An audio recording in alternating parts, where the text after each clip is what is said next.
Welcome to Mia Horror Stories. To make it easier on your eyes, this video plays against a black screen, so you can close your eyes, get comfortable, and let the story take over. But don't relax too much, the ending might just catch you off guard. Stay with me until the very last word. The call came in as a lift assist, but the address on the screen kept moving. Not far, not enough that anybody in dispatch would have called it a glitch. Just a house number dragging itself 1 block south, then snapping back. The little blue route line on the tablet, redrawing with a soft chirp every time we hit a pothole. 2218 Brookside Avenue, then 2216, then 2220. Same neighborhood, same dark residential stretch north of Pittsburgh, where the roads looked wet even when they weren't. The pavement shining under old sodium streetlights like someone had rubbed it down with oil. "Tablet's drunk," Lewis said. He tapped the screen with one gloved finger, and the route settled again. 2218 Brookside Avenue. We both stared at it for a second longer than we needed to. Then the radio cracked and dispatch said, "Medic 12. Caller reports elderly male, difficulty breathing, conscious and alert. Fire is unavailable for lift assist. Use caution. Caller states patient is over 300 pounds. Lewis reached for the mic. Medic 12 received. En route. He clipped it back and looked over at me. Conscious and alert. My favorite kind of 300-pounder. I was driving that night because I always drove when the weather turned mean. That was one of the little rules we had made without saying it out loud.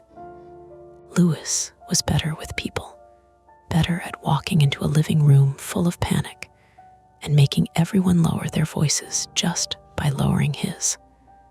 I was better with the rig. I liked the weight of it, the delayed sway, the way it made you plan 3 seconds ahead. I liked having my hands occupied. My name is Owen Mercer.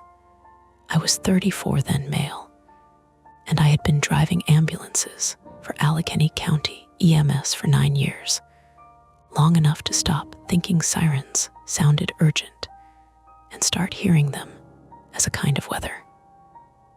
I had a wife asleep at home in Dormont, a 6-year-old daughter who still believed every ambulance belonged to me, and a bad habit of checking mirrors too often because I never quite trusted what was behind us. My private fear, if I'm being honest, wasn't blood or wreckage or dead bodies. It was missing something obvious. A wrong turn, a symptom, a locked door, some small practical detail that everybody else assumed I had under control. Luis Alvarez, 42, male, sat in the passenger seat beside me, one boot propped lightly against the dashboard in the way he knew he shouldn't.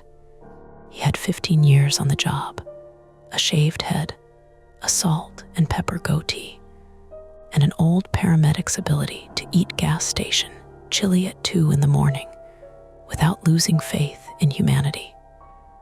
He kept a rosary wrapped twice around the gearshift, not because he talked much about God, but because his mother had given it to him after his second divorce, and he said she'd notice if it disappeared. He was calm by temperament, but not soft.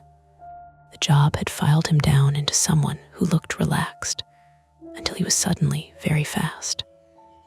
It was 1:42 a.m. on a Wednesday in late February, the kind of hour when the city felt like it had been emptied for cleaning. We were coming off a run in Millville, a drunk guy who'd split his eyebrow on a radiator and apologized to the radiator while we bandaged him. The back of the ambulance still carried the warm copper smell of blood under the sharper stink of bleach wipes. Somewhere behind me, an oxygen regulator ticked faintly faintly in its bracket with each bump.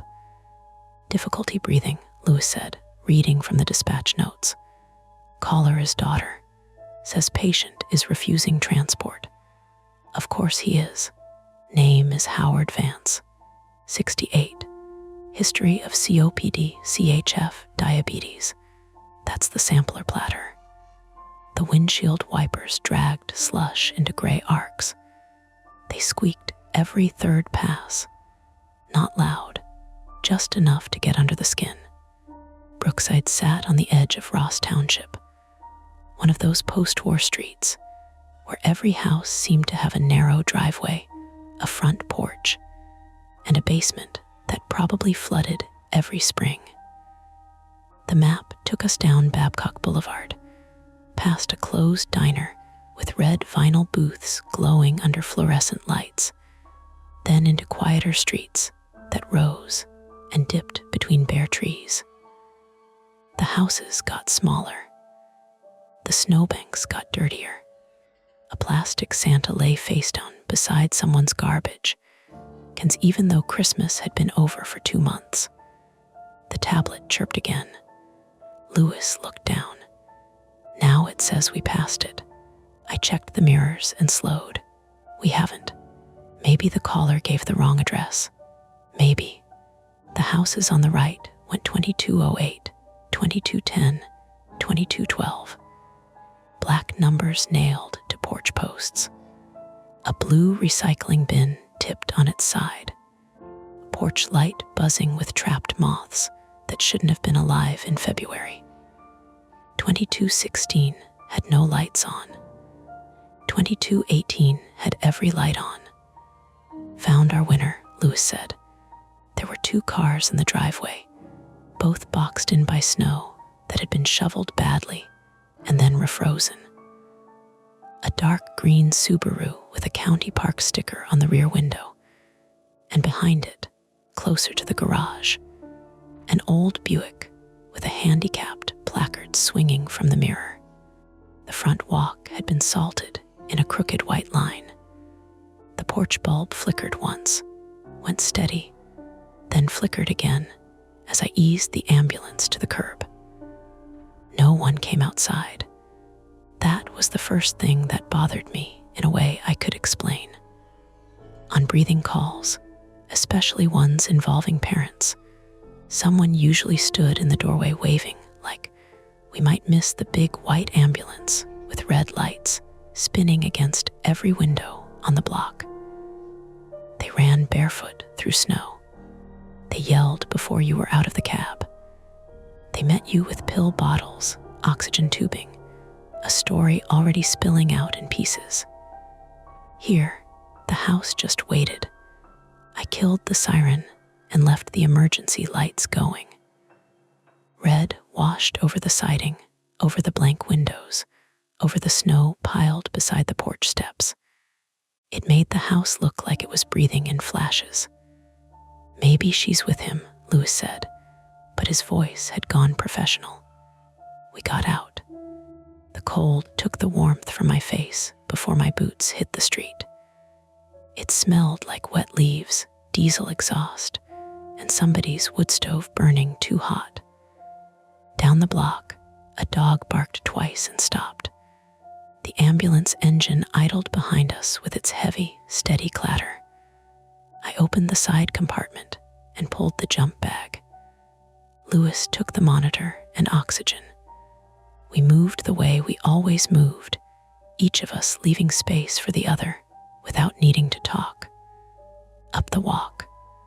Watch the ice. Porch step loose on the left, screen door already unlatched. Lewis knocked hard, EMS. Something shifted inside, not footsteps exactly, more like a chair leg scraping and then stopping. Lewis looked at me. I knocked this time, paramedics. A woman's voice came from behind the door, thin and close. "It's open." Lewis tried the knob. It turned. The smell came out before the warm air did, not death. I want to be clear about that. People think death has one smell, but it doesn't, not right away. This was old carpet, cigarette smoke soaked into wallpaper, fried onions, and the sour medicinal odor of a sick room where windows hadn't been opened in weeks. Under it, all was oxygen tubing plastic, that faint rubbery smell that clung to people with lung disease. We stepped into a narrow entryway crowded with shoes, mail, and a walker folded against the wall. The living room was to the left. A television played without sound, closed captions, crawling beneath a rerun of some late-night courtroom show. Lamps burned in 3 corners, all with yellow shades that made the room feel overheated, though I could see my breath when the front door swung behind us. A woman stood beside a recliner. Megan Vance, 39, female, was the caller, though I didn't know her name until Lewis asked. She had frizzy brown hair tied into a knot with a pencil stuck through it, and she wore a faded pit sweatshirt over pajama pants printed with cartoon dogs. Her face was pale and damp with sweat. She looked like someone who had been awake too long and kept solving the same problem badly. Her hands moved constantly, touching her sleeve, her collar, the phone in her palm, the back of the recliner. "My dad," she said. "He wouldn't let me call earlier. He said he was fine." Howard Vance sat in the recliner under a brown fleece blanket. At first glance, he looked exactly like half the patients we took out of old houses in winter.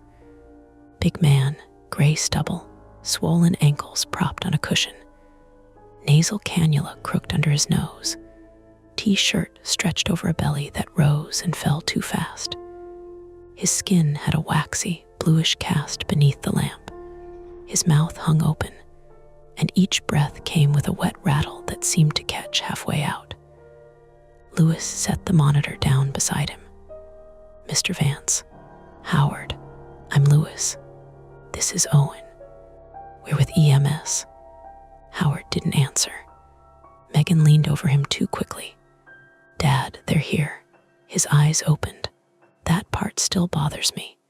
Not because it was impossible. People with severe COPD drift in and out. Carbon dioxide builds up, oxygen drops. They become confused, sleepy, combative. I'd seen men open their eyes from near coma and swear at us with impressive precision. But Howard's eyes opened all at once, not slow, not heavy, and they fixed on me first. Lewis, who was in front of him, me by the doorway. His eyes were pale gray and filmed with moisture. The left one wandered a little. His lips moved around the cannula. I stepped closer.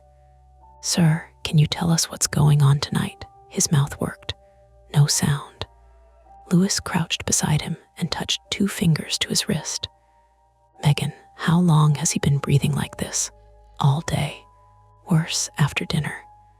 He was supposed to use the nebulizer, but he said it makes him shaky." "Any chest pain?" He said no. "Fever?" "I don't know. He's always hot or cold. It changes." Lewis glanced at me and gave the tiny nod that meant vitals. I unwound the blood pressure cuff and wrapped it around Howard's thick upper arm. His skin was cool, not cold, cool enough that I noticed. I slid the pulse ox onto his finger. The machine blinked, searched, failed, then blinked again. "No reading," I said. "Try another finger." I did. The television captions behind us read laughter, though no sound came from the speakers. Howard's chest hitched. His right hand, mottled and heavy, crept from under the blanket and gripped the recliner arm. The nails were yellow and blunt. A hospital bracelet circled his wrist, cut loose and retaped. Lewis saw it too. "When was he discharged?" Megan rubbed her forehead. "Yesterday morning. UPMC Passavant. They said pneumonia, but not bad enough to keep him. They gave him antibiotics." "Take them." He took one, maybe 2. "I can check. Later." Let's get him breathing first. The pulse ox caught for half a second. 72%. Then it disappeared. Lewis muttered, "Okay, Howard, we're going to give you some oxygen." "He has oxygen," Megan said, defensive and scared. "I know. We're going to give him more." I connected the non-rebreather and turned the flow up. The bag inflated with a soft crinkle. Lewis eased the cannula away and fitted the mask over Howard's face. Howard jerked his head once weakly, as if the touch annoyed him. "There he is," Lewis said. "I know. It's uncomfortable. Stay with us." The radio on my shoulder popped with static. "Medic 12, update." I pressed the button. "Medic 12 on scene, evaluating." The static stayed for a beat after I released it, a dry frying sound in the room. Megan's phone buzzed in her hand. She flinched and looked down. The screen lit her face from below. "Is someone else coming?" I asked. "My brother," she said. "He keeps calling. He lives in Erie. He thinks I'm exaggerating." Her voice cracked on that last word, and she hated it. I saw the embarrassment cross her face, quick and sharp. Lewis was listening to Howard's lungs now, stethoscope tucked under the mask strap, one hand pressed gently against the man's shoulder. His expression flattened. Not alarmed yet, but narrowed. "How many steps to get out?" he asked me. 6 porch. Walk is icy. Driveway blocked. Stair chair won't be fun." Megan shook her head. "He won't go." Lewis looked up at her. "Megan, he doesn't have much choice tonight. He said if I called, he'd refuse. He said he'd sign whatever paper." Howard's eyes were still open, still on me. I had the weird feeling he was listening carefully and letting his daughter speak for him because it suited him. That also wasn't impossible. Sick people did it all the time.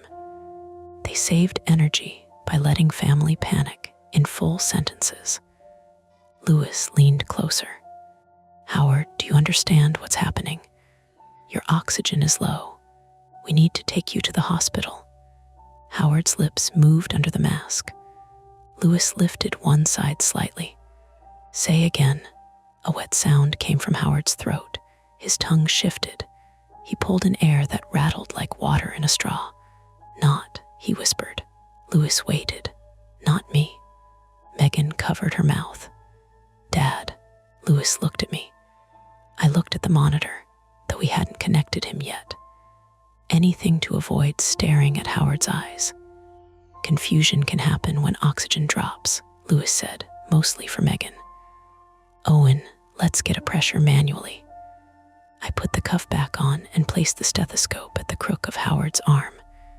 The house made small noises around us.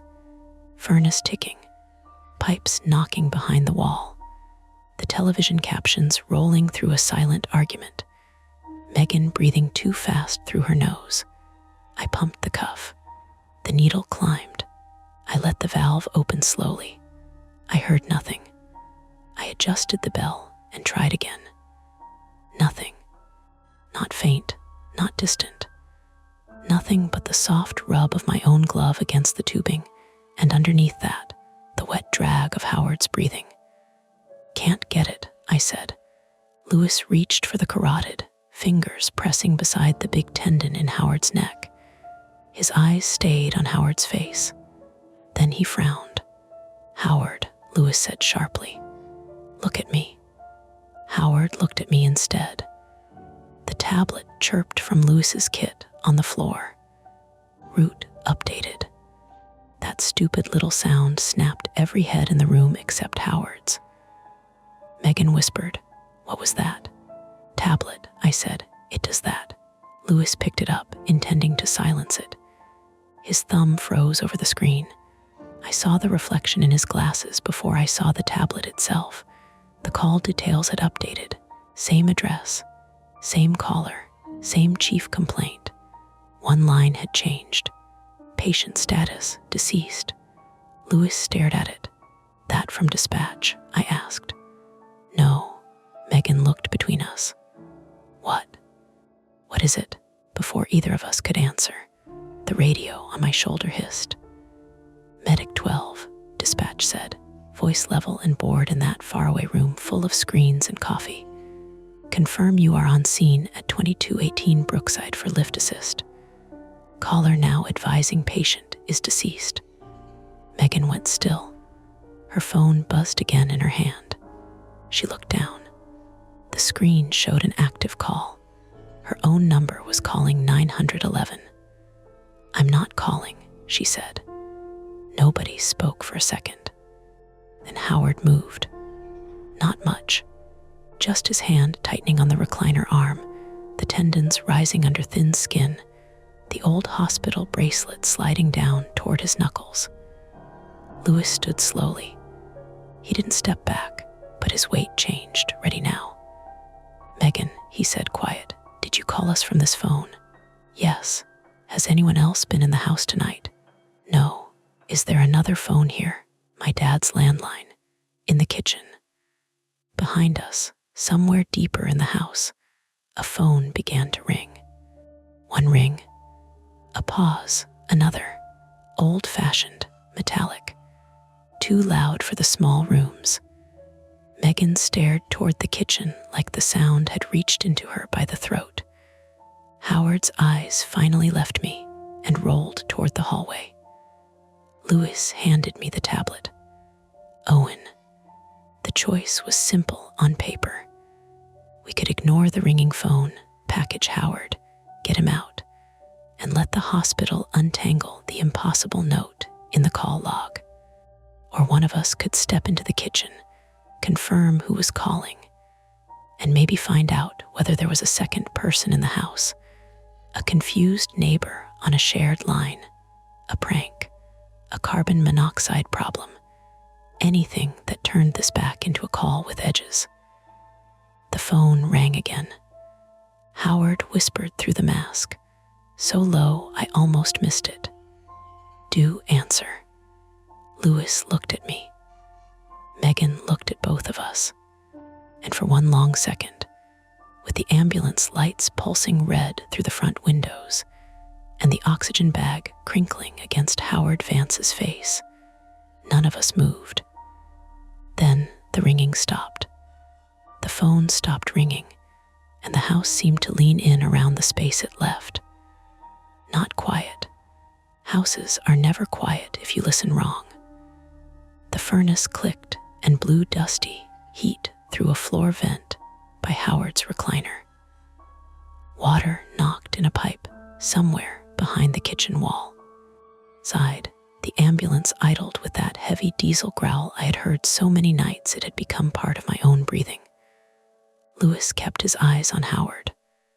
Okay, he said, like he was talking to a scared dog. We are not doing anything dramatic. Owen, get him on the monitor. Megan, I need you to step back from the chair. Megan didn't move. Her phone was still in her hand, screen dark now, clutched so tight her knuckles looked bleached. It said I called, she said. You saw it. It said I called. I saw the screen, Louis said. Step back. What does that mean? It means I don't know yet. That was Louis at his best. He never fed panic with fake certainty. But I could hear the edge under it, the little hard seam that came out when a scene stopped behaving like a medical call and started turning into something else. I knelt by Howard with the monitor leads. His chest still rose and fell under the t-shirt, but it had a wrong rhythm now, long pauses between shallow pulls, each one ending in a wet flutter at the back of his throat. The non-rebreather fogged with every exhale. The clear bag crinkled and deflated and filled again. Howard, I said, louder than before. I'm putting some stickers on your chest. His eyes tracked me, not steadily. They slid, corrected, found me again. His skin under the shirt was clammy and cool. Hair stuck to the adhesive pads when I pressed them on. I connected the leads, red, white, black, green, trying not to think too hard about the tablet update or or the phone, or the fact that I still had no blood pressure. The monitor came alive with artifact first, jagged nonsense from his tremor and our movement. Then it settled into a narrow, slow rhythm. Too slow. "Lewis," I said. He looked over. The number rolled at the top of the screen. 38. "Pulse?" he asked. I put my fingers against Howard's carotid. There was something there, but it took me too long to decide if I felt it through his skin or through my own fingertips. Barely. Lewis shifted forward. "Megan, did he take any pain medication? Sleeping pills? Anything not prescribed?" "No, he doesn't even take the stuff they prescribe unless I stand there." "Any falls?" "No." "Any carbon monoxide detectors go off?" "What? No." The monitor beeped once, late and lonely. Howard's lips moved beneath the mask. Lewis leaned close. "What are you saying, Howard?" This time I heard it. "Basement." Megan made a small sound. "Dad, stop." Lewis looked at her. "What's in the basement?" "Nothing." "Megan, laundry, old tools, freezer. It's just a basement." The word freezer landed in the room and stayed there. That might sound like me turning one ordinary word into a threat after the fact, but on night shift, ordinary words do that. Basement, freezer, shed, back bedroom. You learn to hear where people don't want you to look. Howard's heart rate dropped to 35. Lewis stood. "We're moving him. Now, he won't fit through the door in that chair," I said. "He doesn't need to fit in the chair. We need the tarp and stair chair. Front walk is ice. I know. We need fire. I know that too." Lewis grabbed the radio from his shoulder. "Dispatch, Medic 12. Upgrade this call. We need fire for lift assist priority. Possible critical patient. Also requesting police for an unclear scene." Static. No answer. He tried again.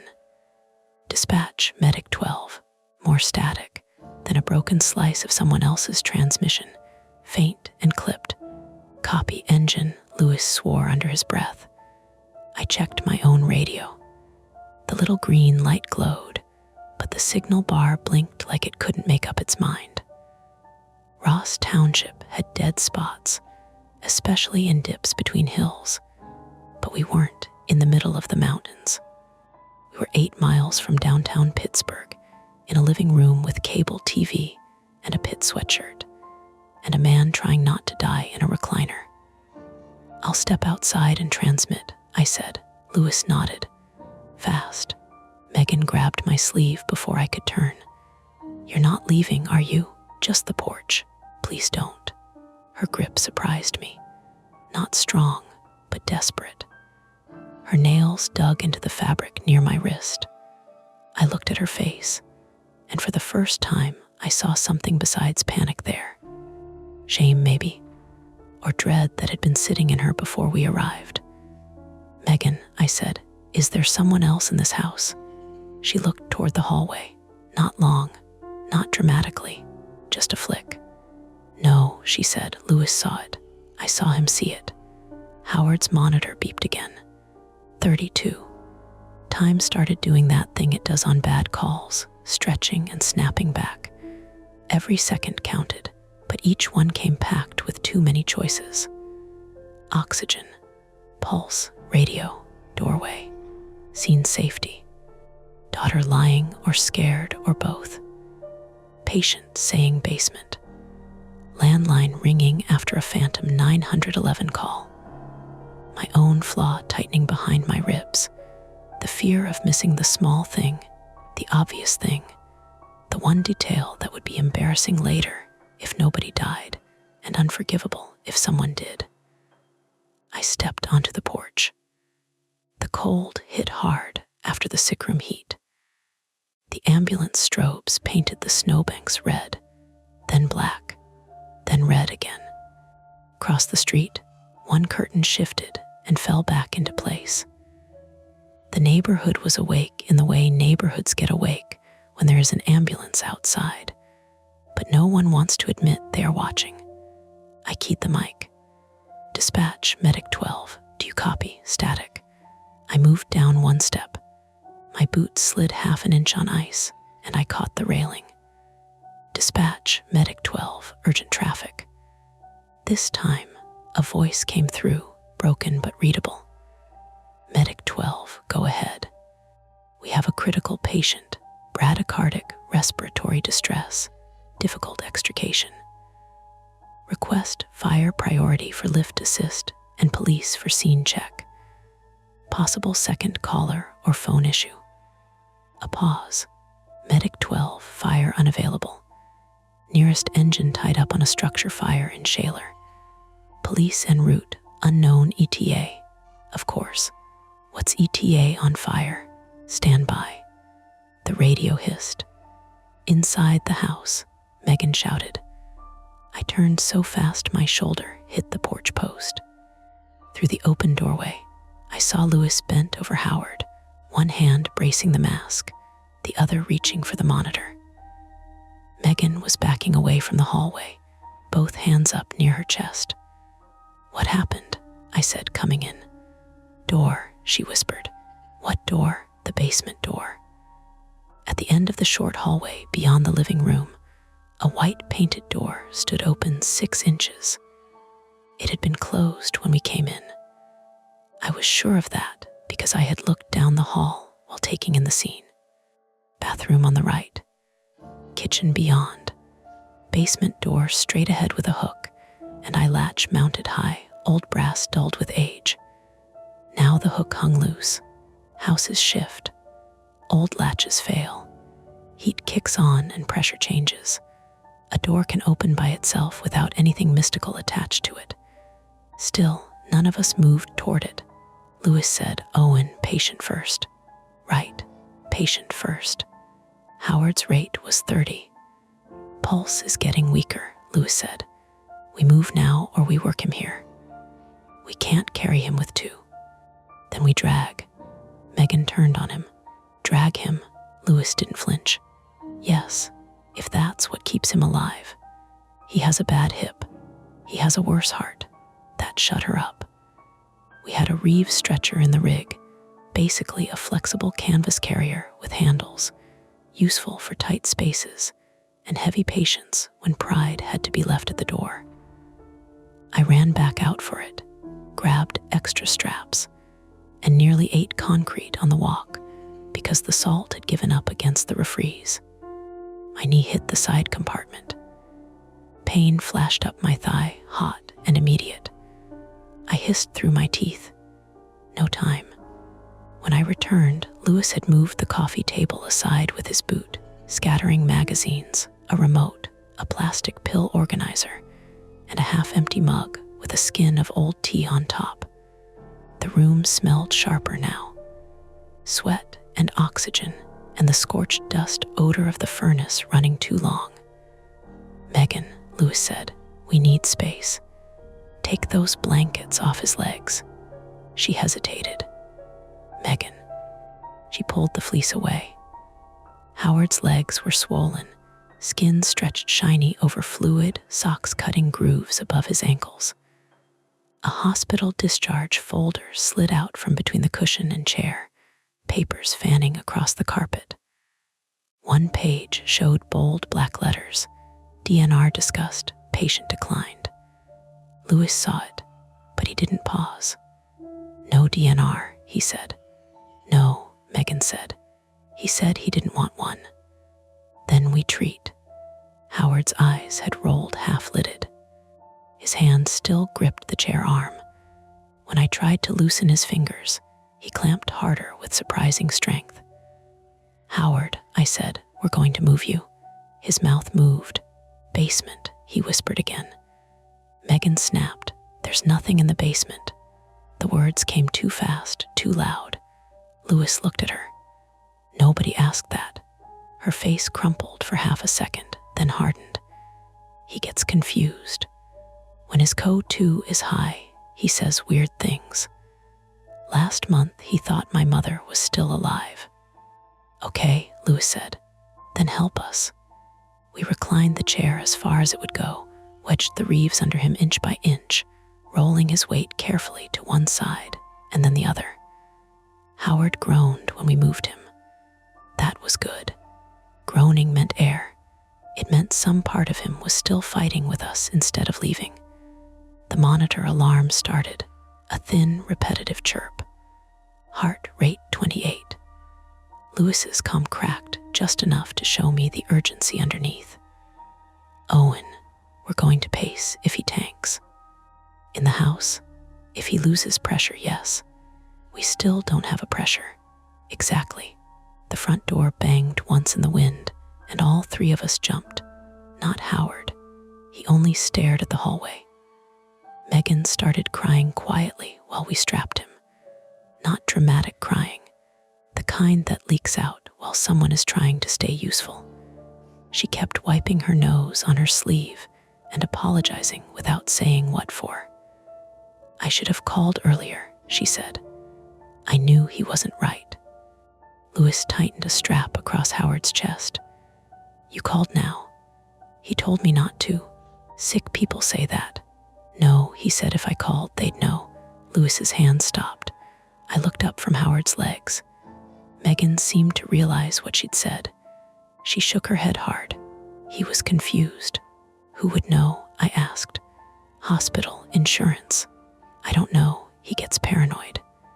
From the hallway came a soft click, not the basement door, the kitchen. Then the landline rang again. Megan put both hands over her ears. Please, Lewis said. Owen, check the kitchen from here. Don't go past the doorway. Patient first, remember. I remember. But if someone is in the kitchen, we need to know before our backs are turned. That was the small, practical detail. The one I had been trying not to miss and trying not to chase. Because both choices were wrong. If I ignored it and somebody stepped out while we were bent over Howard, that was on me. If I went looking and Howard arrested because we wasted 10 seconds, that was on me too. The phone rang again. I took the flashlight from my belt and moved to the living room threshold, just far enough to see down the hall. The beam caught framed family photos on the wall. Megan in a cap and gown. Howard younger and heavier, with one arm around a woman who must have been his wife. A boy in a hockey jersey missing 2 front teeth. Dust on the glass. A thermostat reading 78. The kitchen lay beyond the basement door. Yellow linoleum. A small table. Dishes stacked by the sink. A wall phone mounted near a pantry cabinet, beige plastic, cord hanging. The receiver was not on the cradle. It swung at the end of its cord, tapping the wall. Tap, tap, tap. No one stood beside it. The ringing continued anyway. Swallowed and told myself phones malfunction. Old wiring does weird things. Digital adapters fail. Houses have extensions, base stations, cordless handsets buried under cushions. Receivers off, I said. Lewis's voice came tight from behind me. Then why is it ringing? I don't know. Something scraped below us. Not in the kitchen, under the floor, a slow drag, then a thump. Megan made a choking noise and backed into the lamp table, knocking the shade crooked. Lewis stood fully now. Megan, no. What is downstairs? No, Megan, listen to me. I have an unstable patient, a possible safety issue, and limited help. If there is someone downstairs, you need to tell me now. She shook her head, eyes wet and furious. You don't understand. No, I don't. Fix that. Howard's monitor alarm became steady for 3 beats, then resumed chirping. 26. The old wall phone stopped ringing. In the sudden absence, a faint voice came from the dangling receiver. I could hear it from the hallway, but not make out words. Tinny, distant, repeating something with the flat insistence of a recorded line or a dispatcher. who didn't know nobody was listening. I stepped into the kitchen before Lewis could tell me not to. The linoleum stuck lightly to my boot soles. The air was cooler there. A back door window showed a small yard, black trees, a detached garage with one side window broken and covered in cardboard. The wall phone swung gently, even though I hadn't touched it. I lifted the receiver. Hello, static. Then a woman's voice, calm and professional. 911, what is the address of your emergency? I stared at the receiver. This is EMS, I said. Medic 12 on scene at 2218 Brookside. A pause, keyboard clicking. Sir, are you with the caller? Yes, who placed this call? Sir, the open line is from inside the residence. I understand that. Who spoke to you? Another pause. Then an adult male stated the patient was deceased and requested no response. The kitchen seemed to shrink around me. Say again. Adult male caller stated patient was deceased and requested cancellation. We maintained the call due to conflicting information and dispatched police. I looked back toward the living room. Megan stood frozen. Lewis was watching Howard. Howard was watching me. Was the caller elderly? I asked, unable to confirm. Did he identify himself? No. The line clicked, and for half a second another sound bled through. Not dispatch, not static, breathing close to the mouthpiece. Then the 911 operator said, Sir, is your scene secure? Before I could answer, the basement door opened all the way. It didn't fly. It didn't slam. It swung inward with a slow wooden complaint, revealing a narrow stairwell dropping into darkness and the smell of cold concrete, mildew, and something electrical overheating. A man's voice came from below. Megan. Megan's face collapsed. Lewis turned toward her. Who is that? She whispered. My brother. I lowered the receiver. You said he was in Erie. He was. The voice called again, closer now, hoarse and angry. Megan, who the hell is upstairs? Lewis grabbed the radio. Dispatch, Medic 12. We need police expedited. We have an unknown male in the basement. Howard's heart rate dropped to 22. Then the monitor gave one long alarm. Lewis looked down. He's crashing. From the basement, footsteps hit the stairs. Heavy, fast. Lewis tossed me the airway bag. Owen, door. What? Keep him away from us. I moved before I had a plan, stepping into the hall between the basement and the living room, flashlight in one hand, receiver still dangling from the wall behind me. A man came up into the beam. Evan Vance, 36 male, was Megan's younger brother, though I only learned his name after he started shouting it at us like it should explain everything. He was broad-shouldered, unshaven, wearing a black Carhartt jacket over a gray hoodie, jeans wet at the knees, and work boots tracking dirty slush onto the stairs. His face was red from cold or drinking or rage. One hand gripped the railing. The other held a claw hammer down by his thigh. Get away from him, he said. I put one palm out. Sir, stay where you are. Get away from my father. Lewis shouted from the living room, Owen. I glanced back. Howard had stopped breathing.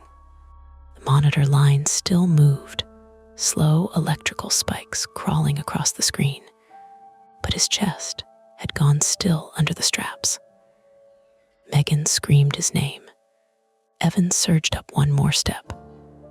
I had a critically ill patient behind me, a hammer in front of me, police somewhere out in the night, fire tied up, no confirmed blood pressure, a daughter unraveling, and my partner about to work a code in a living room too small to breathe in.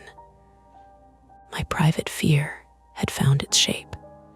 There were too many small details now, and I was going to miss one. Evan Vance came up the basement stairs with the hammer low in his hand, and for one stupid second, I noticed his boots before I noticed his face.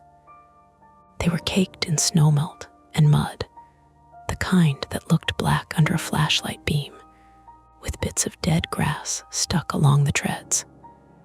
He'd been outside recently, not just hiding in the basement. He had gone out and come back in through somewhere else. That was the detail my mind grabbed, because the rest of it was too big. Behind me, Howard had stopped breathing. "Sir," I said, keeping my voice as flat as I could, "put the hammer down." Evan stopped on the second step from the top. He was close enough that if he lunged, I wouldn't have time to do anything graceful.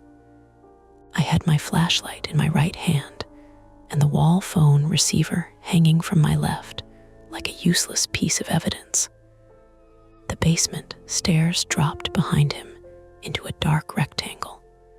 The living room was behind me on the left, crowded with Howard in the Reeves stretcher, Lewis kneeling beside him. Megan pressed against the wall with both hands over her mouth. The front door was beyond the living room, straight shot past the recliner and coffee table, but it might as well have been across a river. Evan looked past me. "Megan, tell them to stop." Lewis snapped, "Owen, I need hands." "I know. Now." I didn't turn. "Evan, your dad isn't breathing. We need to work." "He's not your dad." "No, he's my patient. He wasn't breathing before." Megan made a wounded sound. "Evan, shut up." That was the first new fact, and it hit every person in the room differently. Lewis paused for half a beat, then went right back to sealing the mask over Howard's face and squeezing the bag. He didn't have the luxury of reacting. I did, but only barely. "What do you mean before?" I asked. Evan's jaw worked. He looked sweaty despite the cold air rolling up from the basement. His pupils were wide. Fear and anger can look like drugs at 2 a.m. So can grief. "He was gone," Evan said. "He was gone when I got here." Megan stepped forward. "No, he was on the floor." "Stop." "He was on the kitchen floor," Lewis said. "Owen." The monitor gave its long alarm again. I made the first attempt to solve the problem the only way I could. I tried to split myself in two. "Evan," I said, "you can stand right there and watch, or you can help carry. But if you come at us with that hammer, your father dies while I'm stopping you. That's the choice." He looked at the hammer like he had forgotten it was there. Then he dropped it. It hit the stair with a heavy wooden clack, bounced once, and slid down 3 steps into the dark. That sound made Megan flinch so hard she struck her shoulder on the hallway wall. I kicked the basement door partly shut with my heel not closed, not latched, just enough to put a slab of wood between us and the stairwell, and moved back into the living room. Lewis was already ventilating Howard with the bag valve mask, one hand holding the seal tight against Howard's bearded face, the other squeezing measured breaths. Howard's chest lifted under the strap. Fell, lifted, fell. Mechanical and wrong, but better than still. "Check pulse," Lewis said. Pressed 2 fingers against Howard's neck. His skin had cooled more. For a second, there was nothing, and my stomach dropped out. Then a faint bump. Carotid present, slow. Rate, maybe 20. Start pacing pads. I tore open the pack with my teeth because my gloves were slick. My knee throbbed from where I'd hit the ambulance compartment outside. My hands had that buzzing, over-caffeinated feeling they get when adrenaline is trying to do fine motor work. Megan hovered too close. "What are those?" "Pads," Lewis said. "His heart's too slow." Like shocking him. "Not exactly." "Is he dead?" "No," Lewis said, but he said it too fast. Evan stood in the hallway, empty hands visible, breathing through his mouth. "He was, Evan," Megan shouted. The first attempt half worked. Evan didn't attack us. Howard got air. We got the pacing pads onto his chest and sighed. Lewis set the monitor, warned everyone clear, and started transcutaneous pacing. Howard's body jerked under the straps with each electrical impulse, shoulders hitching in small, brutal snaps. Megan sobbed. You're hurting him. We're keeping his heart moving, Lewis said. Howard's face tightened. A groan escaped around the mask. Good, terrible, but good. Capture, Lewis asked. I watched the monitor, then checked a pulse in time with the spikes. Maybe, mechanical capture weak. Turn up milliamps. The smell of scorched adhesive and sweat rose from Howard's skin. The television kept crawling captions across the bottom of a silent courtroom scene. Outside, the ambulance strobe still washed red through the blinds, turning everyone's face into something unfinished. We had stabilized him just enough to create the next problem. We still had to get him out. Lewis looked around the room, mapping it the way I was. Recliner against the interior wall. Coffee table shoved toward the silent TV. Narrow gap between couch and doorway. 6 porch steps outside. Ice on the walk. The ambulance parked curbside facing south. Driveway blocked by 2 cars. Basement door at the end of the hall. Kitchen beyond it. Back door somewhere past the kitchen, leading to the yard and detached garage. We go front, Lewis said. Too icy, I said. We don't have a choice. Back door, Megan wiped her face with her sleeve. Back steps are worse, and the gate sticks. Front, Lewis decided. Evan, if you want to help, you take a handle. If you don't, sit down. Evan's eyes moved to Howard. The anger drained from him a little. Under it was something younger and uglier. Guilt. I'll help, he said. Megan whispered, don't. He looked at her. You want him to die here. He already. She stopped herself. Nobody missed it. That was the second new fact, though we still didn't understand it. Both adult children had seen or believed something about Howard before we arrived. Something they were trying not to say in the same room. We lifted on Lewis's count. Howard was heavy in the way unconscious people are heavy. All dead weight and no cooperation. The Reeves handles cut into my gloved palms. Lewis stayed near Howard's head, bagging between movements and watching the monitor balanced awkwardly against the side of the recliner. Evan took the foot end with me. Megan cleared a path that had already been cleared twice, moving the same useless objects from one place to another because she needed a task. On 3, Lewis said. 1, 2, 3. We shifted Howard sideways off the recliner. The pacing wires snagged on the chair lever. Stop, I said. Howard's body jolted from another pacing impulse, and the wire pulled tight. Lewis swore. Free it. I crouched, knee protesting, and reached under the recliner. My fingertips found the cable looped around cold metal.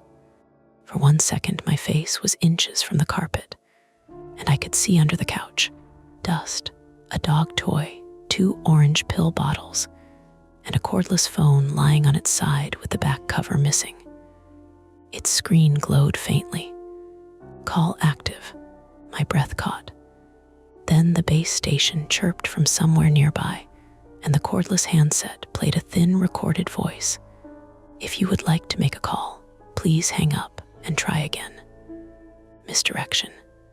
Explainable. Not a person under the couch. Not someone whispering from the floor. Just a cordless phone kicked loose during the chaos, still connected to the open line. I yanked the pacing cable free. Clear. We moved again. The second attempt failed at the front door. Not because of Evan, not because of Megan, because the porch had become a sheet of glass. Freezing rain had started while we were inside. I saw it under the red lights, fine needles flashing sideways through the air. The salted path from earlier was now a slick white smear. The top step shone. The railing had a clear coat of ice. "We can't carry him down that," I said.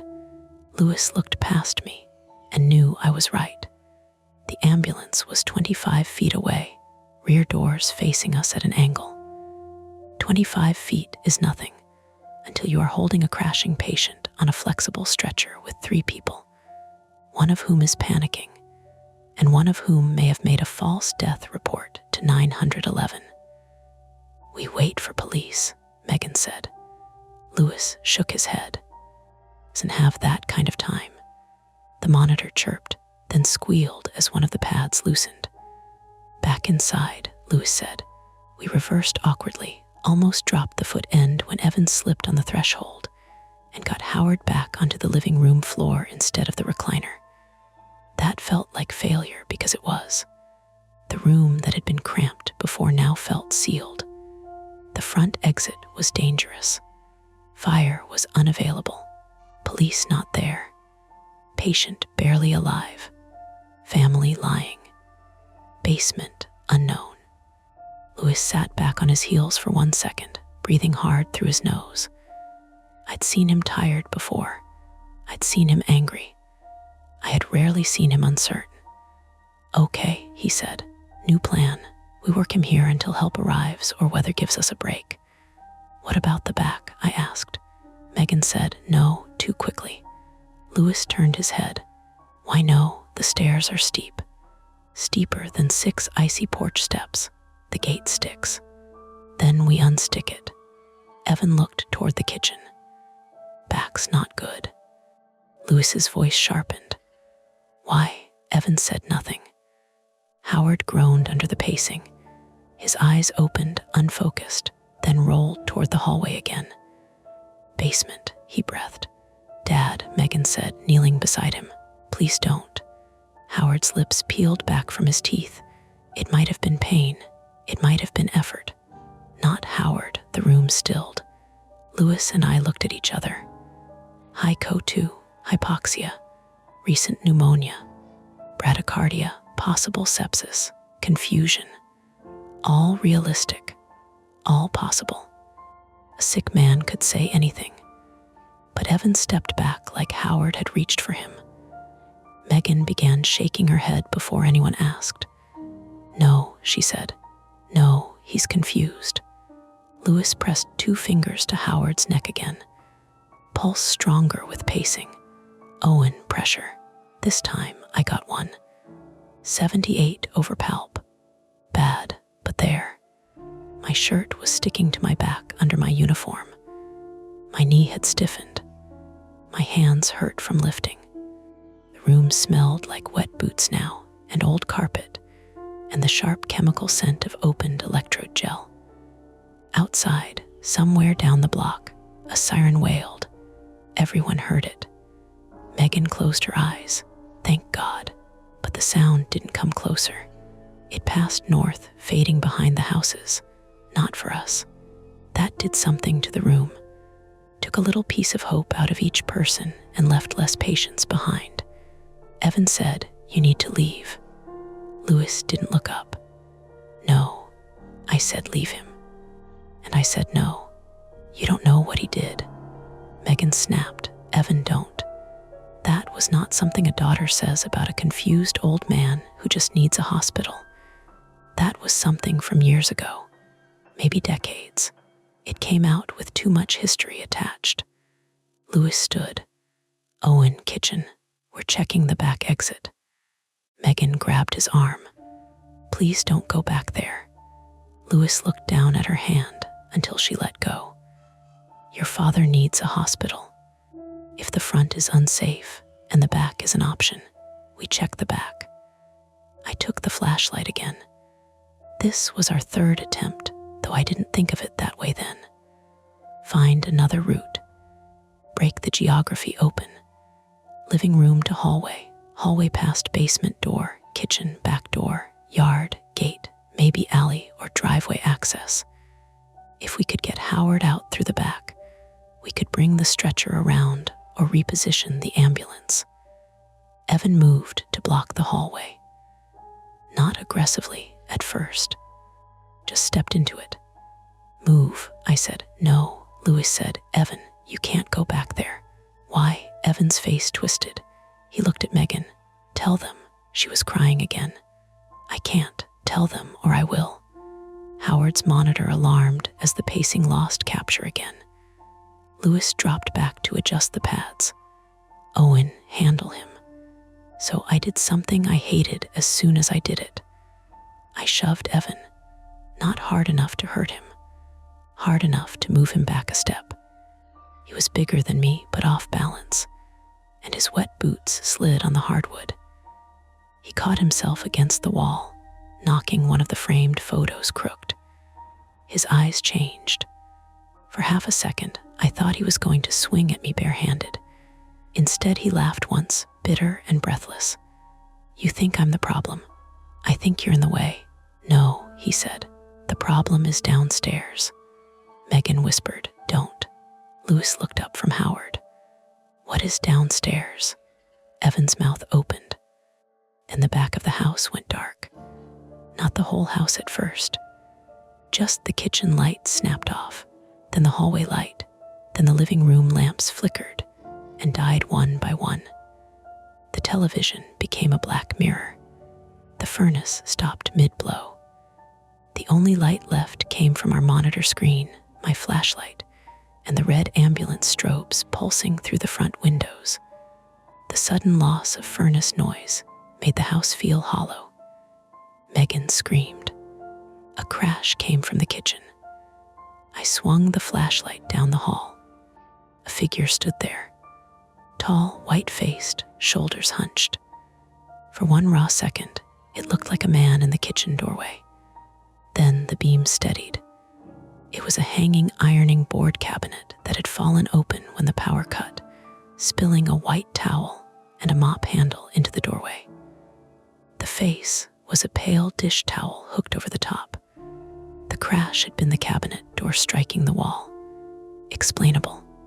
Still, my pulse hammered so hard I felt it in my injured knee.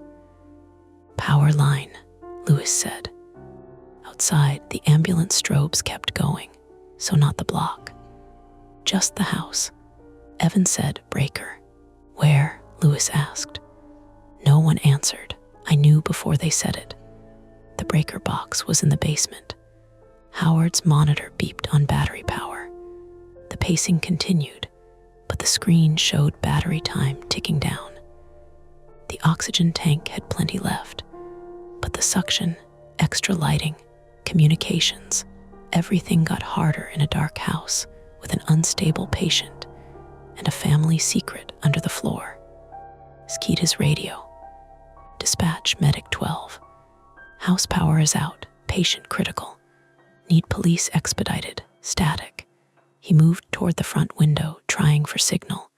Dispatch, nothing. My own radio gave one clipped burst, then died back into hiss. Megan said, it does that. Lewis turned. What does? The breaker trips. When the freezer kicks on. Again that word, freezer. Evan put both hands on top of his head. Megan. Lewis stared at them both. What is in the freezer? No one spoke. Then Howard's eyes opened. Not fully, not clearly, but enough. His hand moved against the strap. 2 fingers lifted, pointed down. Basement. From outside came the sound of tires sliding. A hard thump. Then the ambulance horn blared, one continuous note. We all turned toward the front windows. Red light still flashed, but the angle had changed. I ran to the porch. The ambulance had slid. Not far, maybe 8 or 10 feet, but enough that the rear wheels had dropped off the curb into the gutter ice, and the back end had slewed toward the neighbor's parked car. The front was angled away from the house, boxed by snowbank and street ice. The horn screamed because something had shifted against the wheel or column when it lurched. The rear doors were no longer aligned with our exit path. Worse, as I watched, the rig settled another inch with a low crunch of ice under tire. Our vehicle, our transport, our light, our radio booster, our way out, it was stuck. Behind me, Lewis shouted my name.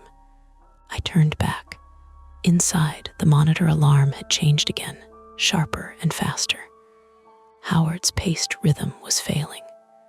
Evan was staring at the basement door. Megan had sunk to the floor. And from below us, through the dark and the dead furnace and the blaring ambulance horn outside, came a steady mechanical hum. The freezer had turned back on. The ambulance horn kept screaming. It flattened every other sound until the house seemed to vibrate around it. The red strobes hit the living room in hard pulses through the blinds. Light, dark, light, dark. Howard on the floor. Lewis bent over him. Megan folded against the wall.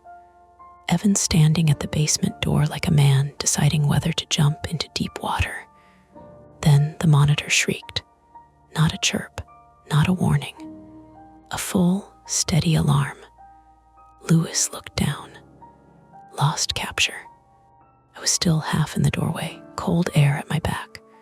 One hand braced against the frame because my bad knee had locked from the run to the porch and back. "What do you need?" I shouted. "Hands, now." The horn outside turned the words ragged. I stumbled in and dropped beside Howard. The battery screen glowed blue-white against his gray skin. The pacing spikes marched across the monitor, but his body no longer twitched with them. Electrical signal, no mechanical answer. His chest moved only when Lewis squeezed the bag. "Pulse," Lewis said. I checked. Nothing. Again. I moved my fingers, pressed harder, found tendon, soft flesh. No pulse. Nothing. Lewis's face changed, a door closing, starting compressions. Megan crawled toward us. No, wait. Lewis didn't wait. He ripped the chest strap loose, locked his hands over Howard's sternum, and began compressions. 1, 2, 3. The sound was awful. Not a crack at first. More of a thick give under pressure, like old furniture shifting. Howard's body rocked on the reeves.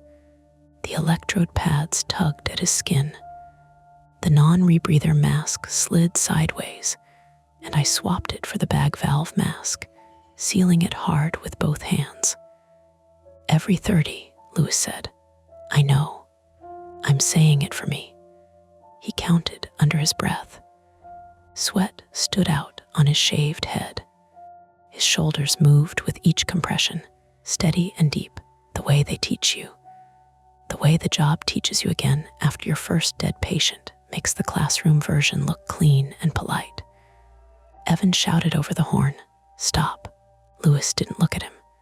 "Either help or get out of my scene." He didn't want this. "No DNR," Lewis snapped. "You don't know what he wanted.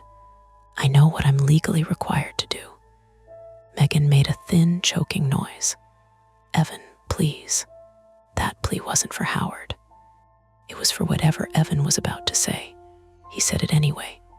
He was Howard. Lewis hit 29:30. "Ventilate."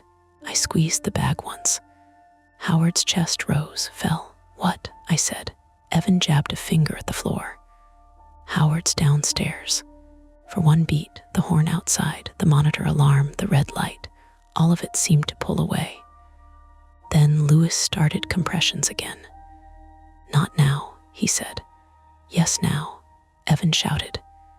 "You're doing CPR on a man we don't know." Megan screamed, "Shut up." The house answered with a bang from below. The freezer, or the pipes, or the breaker box. But all of us heard it as something else first. A fist against metal. I looked at the basement door. It was still partly open. Darkness on the other side. The hammer Evan had dropped lay halfway down the stairs, just visible in the monitor glow. Lewis kept compressing. "Owen, I'm here. No, listen.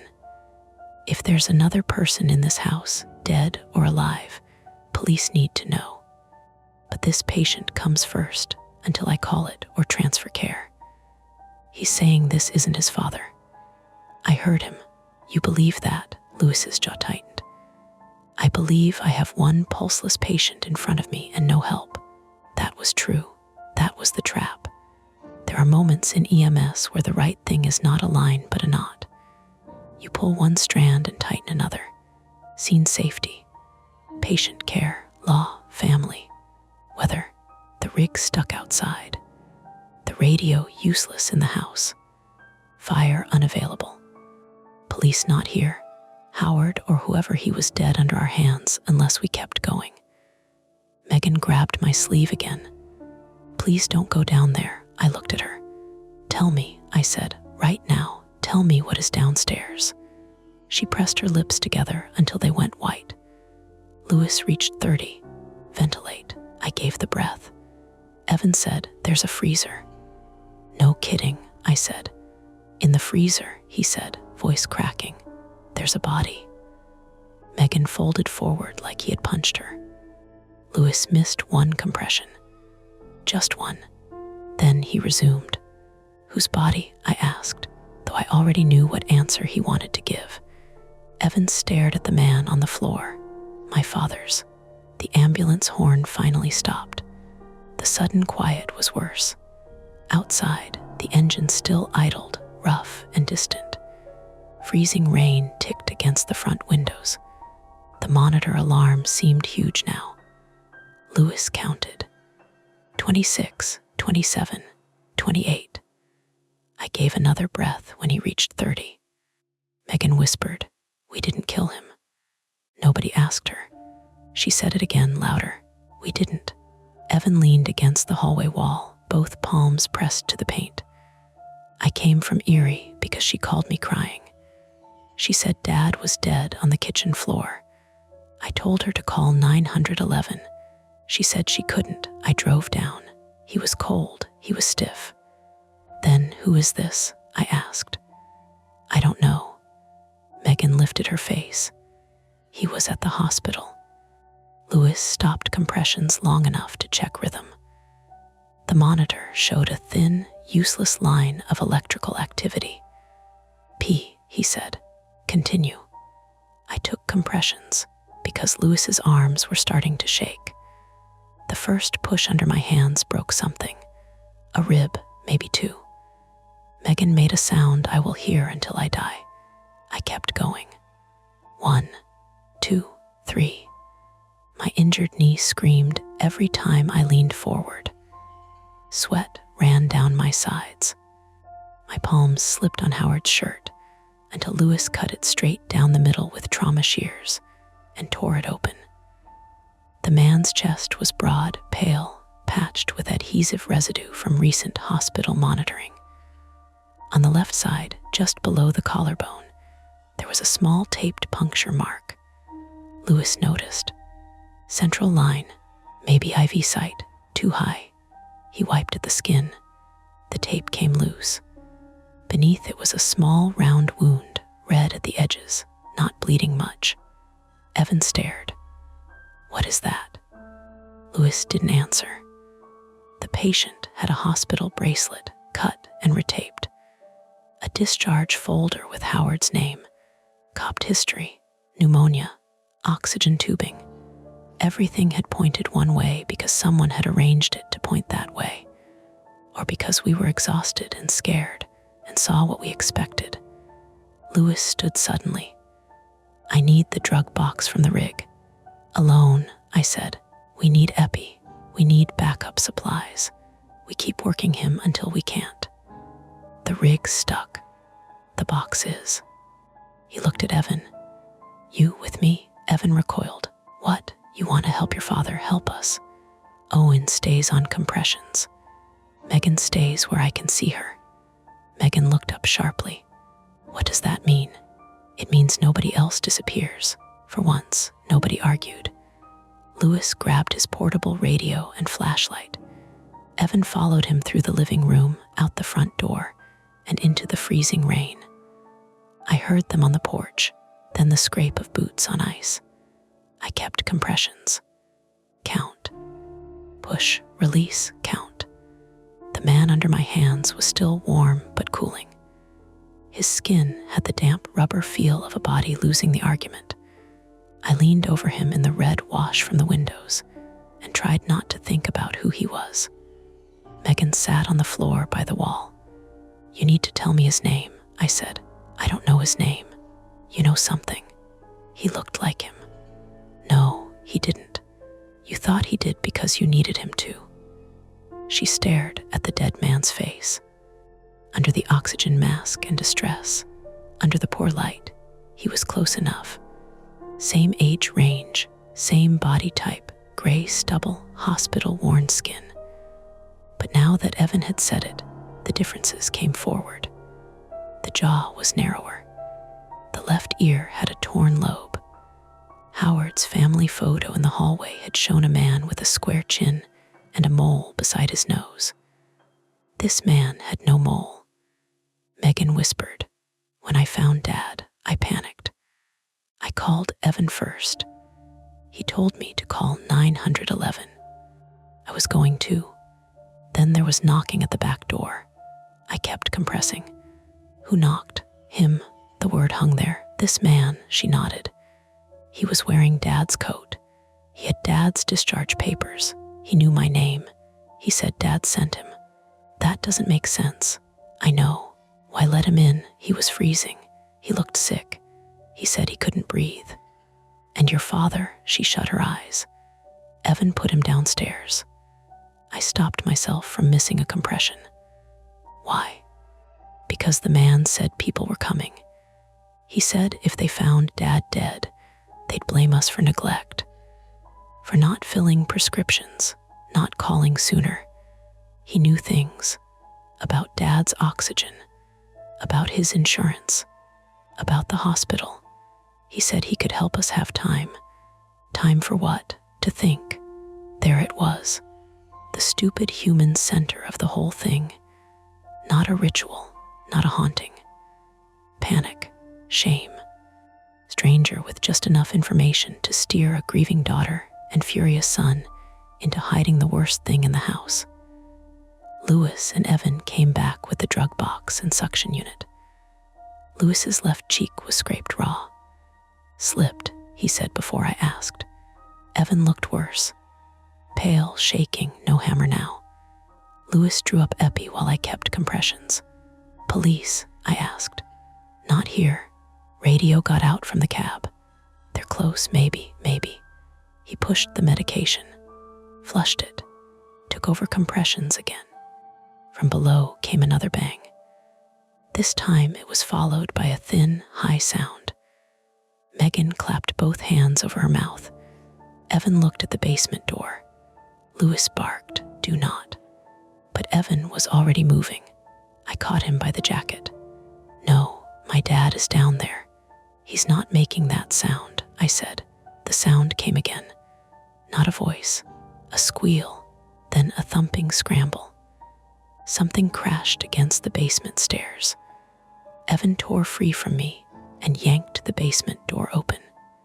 A raccoon shot up the stairs. It came like a thrown bag of muscle and fur, eyes shining in the flashlight beam, claws skittering on wood. Megan screamed. Evan stumbled backward. The raccoon hit the hallway wall, bounced off, and bolted into the kitchen, knocking the dangling phone receiver against the wall as it went. For half a second, nobody moved. Then Louis shouted, "Shut the basement door." I slammed it before anything else came up. The explanation arrived almost as fast as the fear.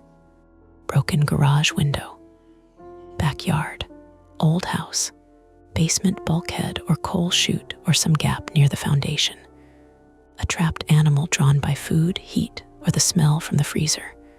Real, ugly, terrifying because it was real. And because it told us the basement was not sealed. Someone could have come in that way. Someone already had. The man on the floor. Lewis checked rhythm again. Asystole, flat. He looked at the monitor for 3 seconds, 4. Then he resumed compressions. Lewis, I said, I know. We need to stop and secure the scene. I know, but he kept going. He wasn't doing it because he thought the man would make it. He was doing it because stopping meant admitting we had been pulled into something bigger than a medical call. And maybe because Lewis had his own private flaw too. He could accept death, but he hated being tricked by it. The front window flashed blue. Not red, blue. Police. Thank God, Megan sobbed. A patrol car slid to a stop crooked behind the ambulance. Doors opened. 2 officers stepped out, careful on the ice, hands near holsters, but not drawn. Lewis yelled toward the porch. EMS inside. 1 patient down. Possible body in basement. Scene not secure. The first officer came through the doorway. Officer Dana Pierce, 31, female, had dark hair tucked under a knit cap and ice shining on the shoulders of her jacket.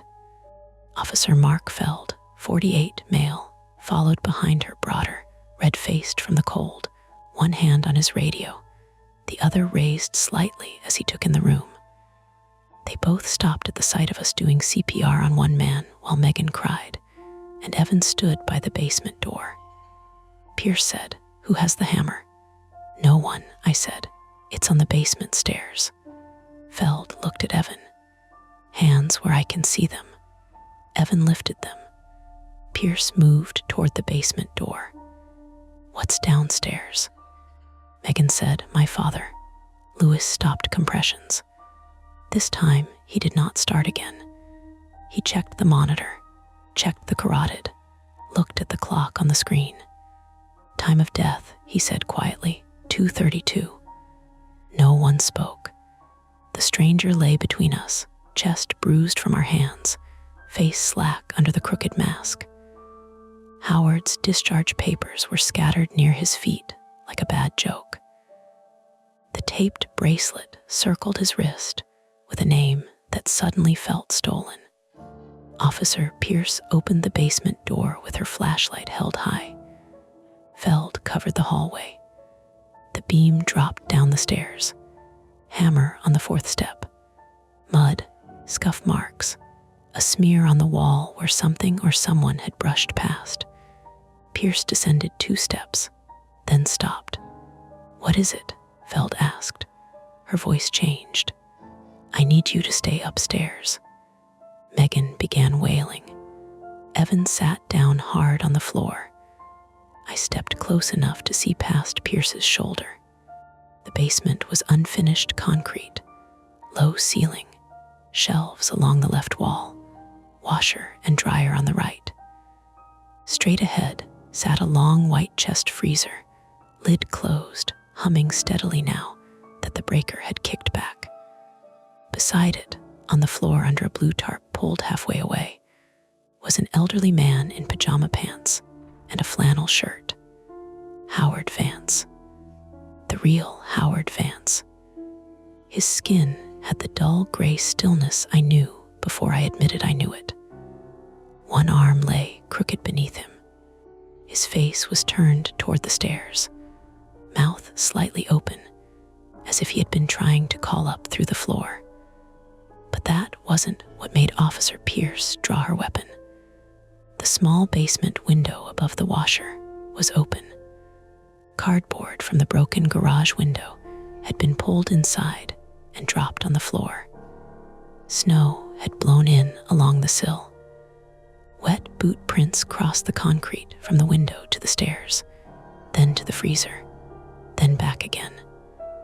And the freezer lid had a padlock hanging open from its latch. Pierce whispered, "There's someone else down here." A shadow moved behind the shelves. Feld shouted, "Police, show me your hands." The shadow bolted, not toward the stairs, toward a rear bulkhead door hidden behind a stack of paint cans and old storm windows. The door slammed open. Cold air exploded through the basement. The shelves rattled. Something glass shattered. Feld pushed past me toward the stairs. "Stay up," but Evan lunged after him. "That's him." I grabbed Evan again, and this time my bad knee gave out. We both went down in the hallway. Pain shot white through my leg. Evan ripped free, scrambled on hands and knees, and started down the basement stairs after Feld and Pierce. Lewis moved faster than I thought he could after the code. He caught Evan by the back of the jacket and hauled him sideways into the wall. "You go down there," Lewis snarled. "You get shot, or you ruin every chance of finding out what happened." Evan fought him once, then broke. He slid down the wall, sobbing into both hands. Below us, boots pounded concrete. A shout, another crash, then a gunshot. One. The sound punched through the house and left all of us frozen. "Officer," Feld shouted from below. "You hit," Pierce answered, breathless. "No, he's out the bulkhead." Feld's radio burst to life. "Suspect fleeing rear of residence, dark coat, on foot through backyard toward alley. Send units." Lewis looked at me. I looked toward the living room, where the stranger we had worked like a patient lay dead on the floor, and toward the basement, where Howard Vance lay dead beside the humming freezer. The conflict resolved then, not cleanly, not well, but enough to stop pretending. There had been no miracle patient, no ghost call, no dead man breathing. There had been a corpse hidden badly, a stranger wearing a dead man's hospital bracelet, a family too scared and ashamed to tell the truth, and someone else moving through the basement while we fought to save the wrong life. The cost arrived in pieces, my knee swelling under my pants, Lewis's scraped cheek and shaking hands, Megan keening into the carpet, Evan whispering, "I'm sorry, Dad," over and over like repetition could move time backward. And outside, beyond the stuck ambulance and the ice shining under blue lights, police chased a man through the yards while the real Howard Vance lay under a tarp at the bottom of the stairs, exactly where his own children had left him. By the time another ambulance got there, the house had changed from a scene into a problem. That is how it felt, anyway. Not safer, not calmer, just reorganized. The flashing lights multiplied against the wet windows. Radios popped in short bursts. Police tape went up from the porch rail to the maple tree by the curb, sagging in the freezing rain.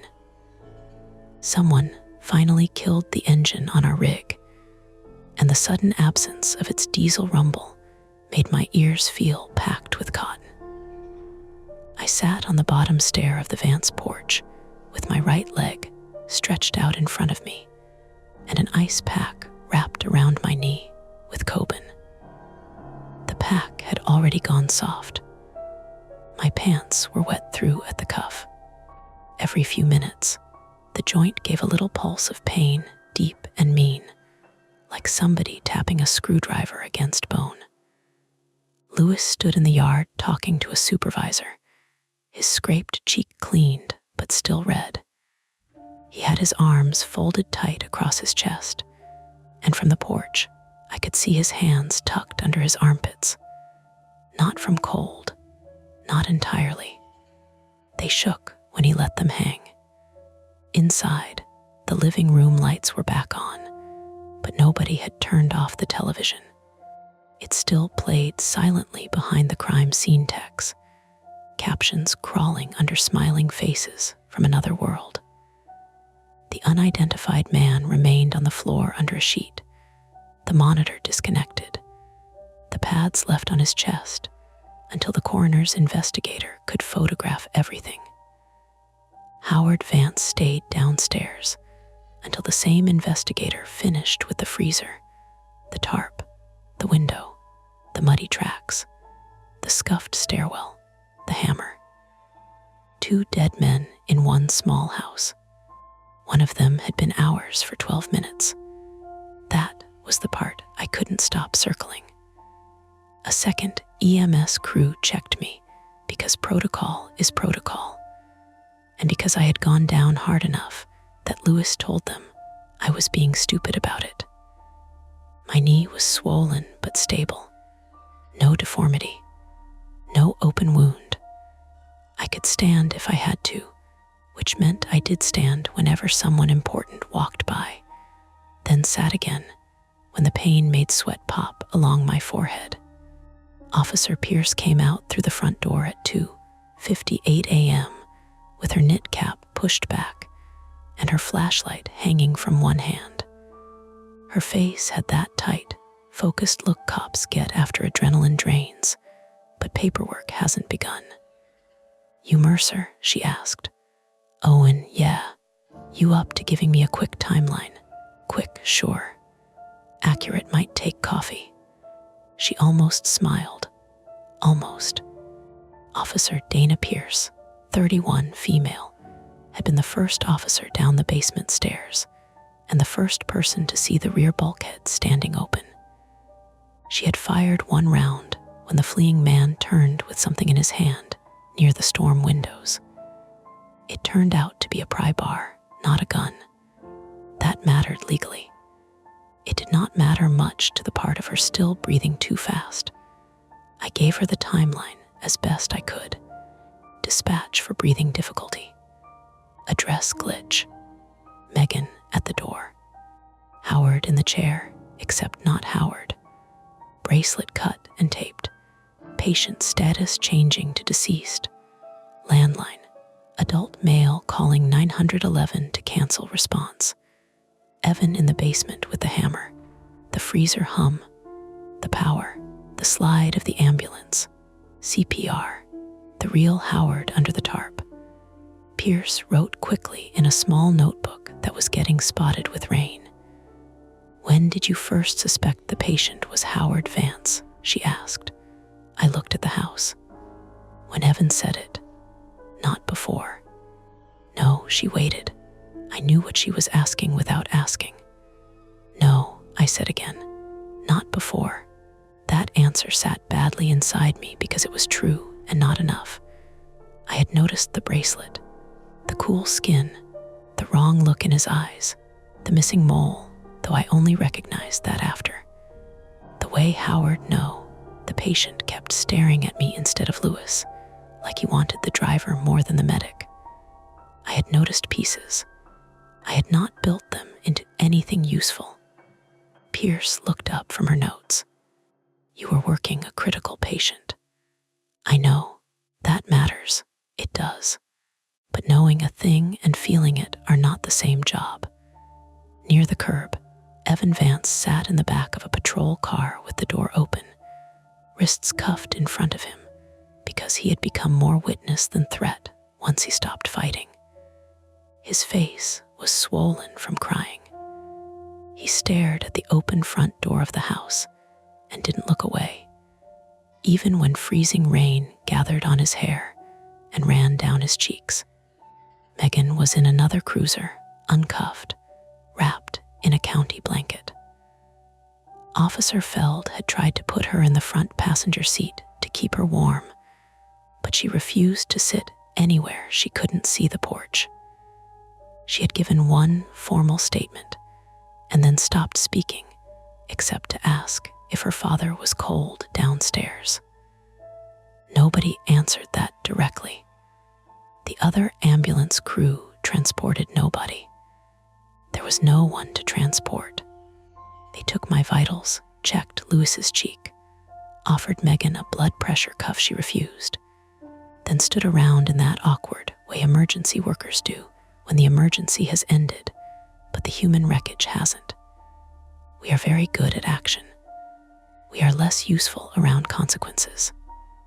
At 3:17 a.m., a detective arrived. Detective Rachel Klein, 44, female, wore a dark wool coat over plain clothes, and had a narrow, tired face that seemed built for bad fluorescent light. She spoke quietly, which made everyone lean in. That is a skill. She listened to Pierce, then Feld, then Lewis, then me.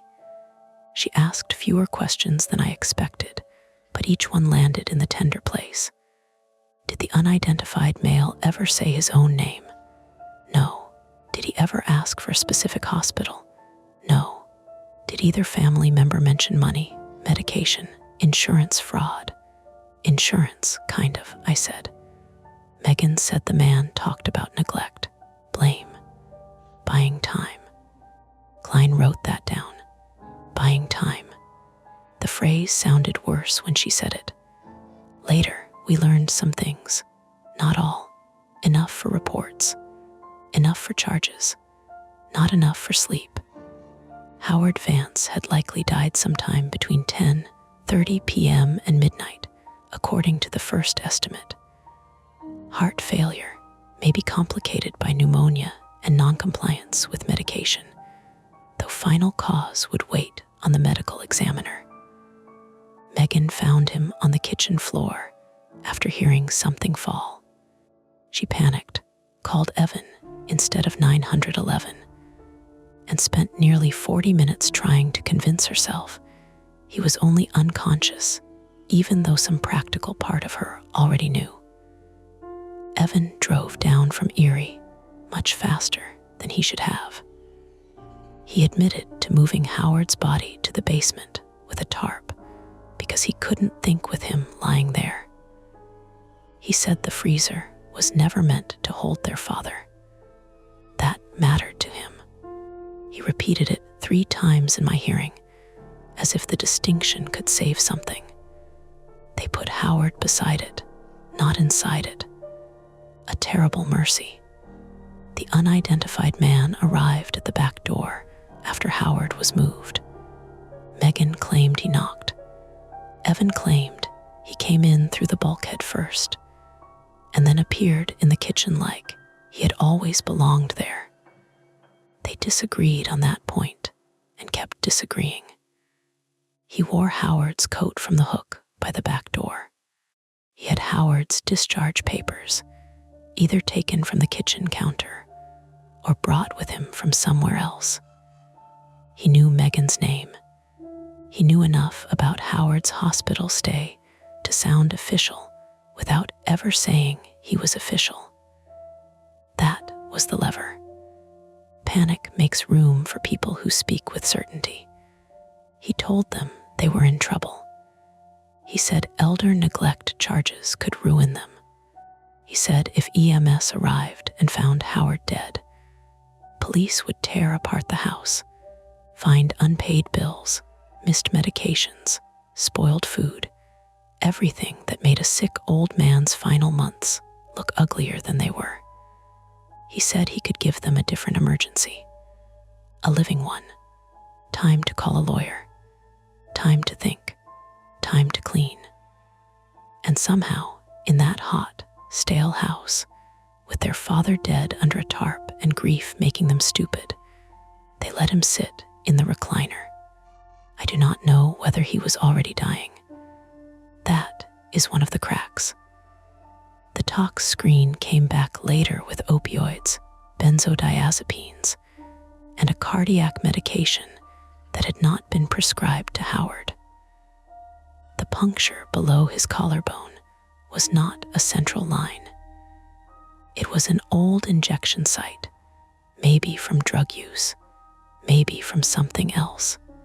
His fingerprints eventually identified him as Martin Greer, 66, male, no fixed address, last known in McKees Rocks, with old arrests for fraud, trespass, and stealing medical supplies from a rehab facility.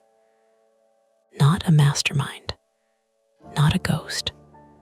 A sick, desperate man who knew hospitals, paperwork, and fear.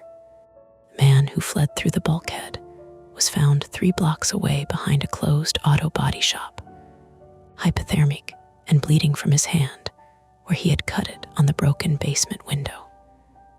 His name was Colin Greer, 41, male, Martin's nephew. He had Howard's wallet, 2 prescription bottles, Megan's car keys, and a hospital visitor badge from UPMC Passavant that did not belong to him. He told police his uncle had a plan, and then stopped talking until a lawyer arrived. So there it was, mostly. They had followed Howard home from the hospital or found him through someone who did. They knew he was sick, alone at times, and had oxygen equipment, medications, and maybe cash. They expected a vulnerable old man. They got a dead one, then 2 panicked adult children, and they improvised with the confidence of people who had survived by lying faster than others could think. Martin Greer may have intended to fake a medical emergency and disappear before anyone checked too closely. Or maybe Colin intended to rob the house while EMS hauled away the wrong patient. Or maybe Martin was never supposed to survive the call. That part remained muddy. The law did what the law does. Megan and Evan were charged with abuse of a corpse, obstruction, and making false statements, though the charges shifted as the prosecutors sorted out panic from intent. Colin Greer faced burglary, identity-related charges, evidence tampering, and a list of smaller things that grew every time detectives found another piece. Martin Greer became a body in a file. Howard Vance became another body in another file. The house on Brookside became the kind of place neighbors pointed out for 3 weeks, and then stopped pointing at because life is impatient. Lewis and I were pulled off shift before dawn. Our supervisor drove us back to station because our rig had to be winched out and inspected. The rear bumper was bent. 1 tire was damaged. The horn had blown a fuse. Ordinary repairs, all of them, bolts and labor and forms.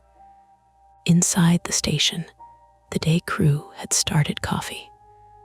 Someone had left a bag of powdered donuts on the table. The floor smelled like mop water and burnt grounds. A weather report played on the little TV mounted near the cabinets, warning about icy roads until noon.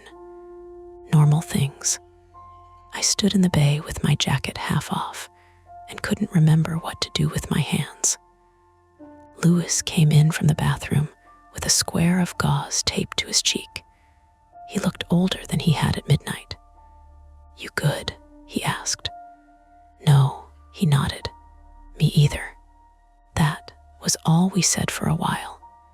After paperwork, after statements, after the mandatory call to the employee assistance counselor that neither of us wanted, and both of us needed, I drove home in my own car through morning traffic, beginning to thicken on Route 19.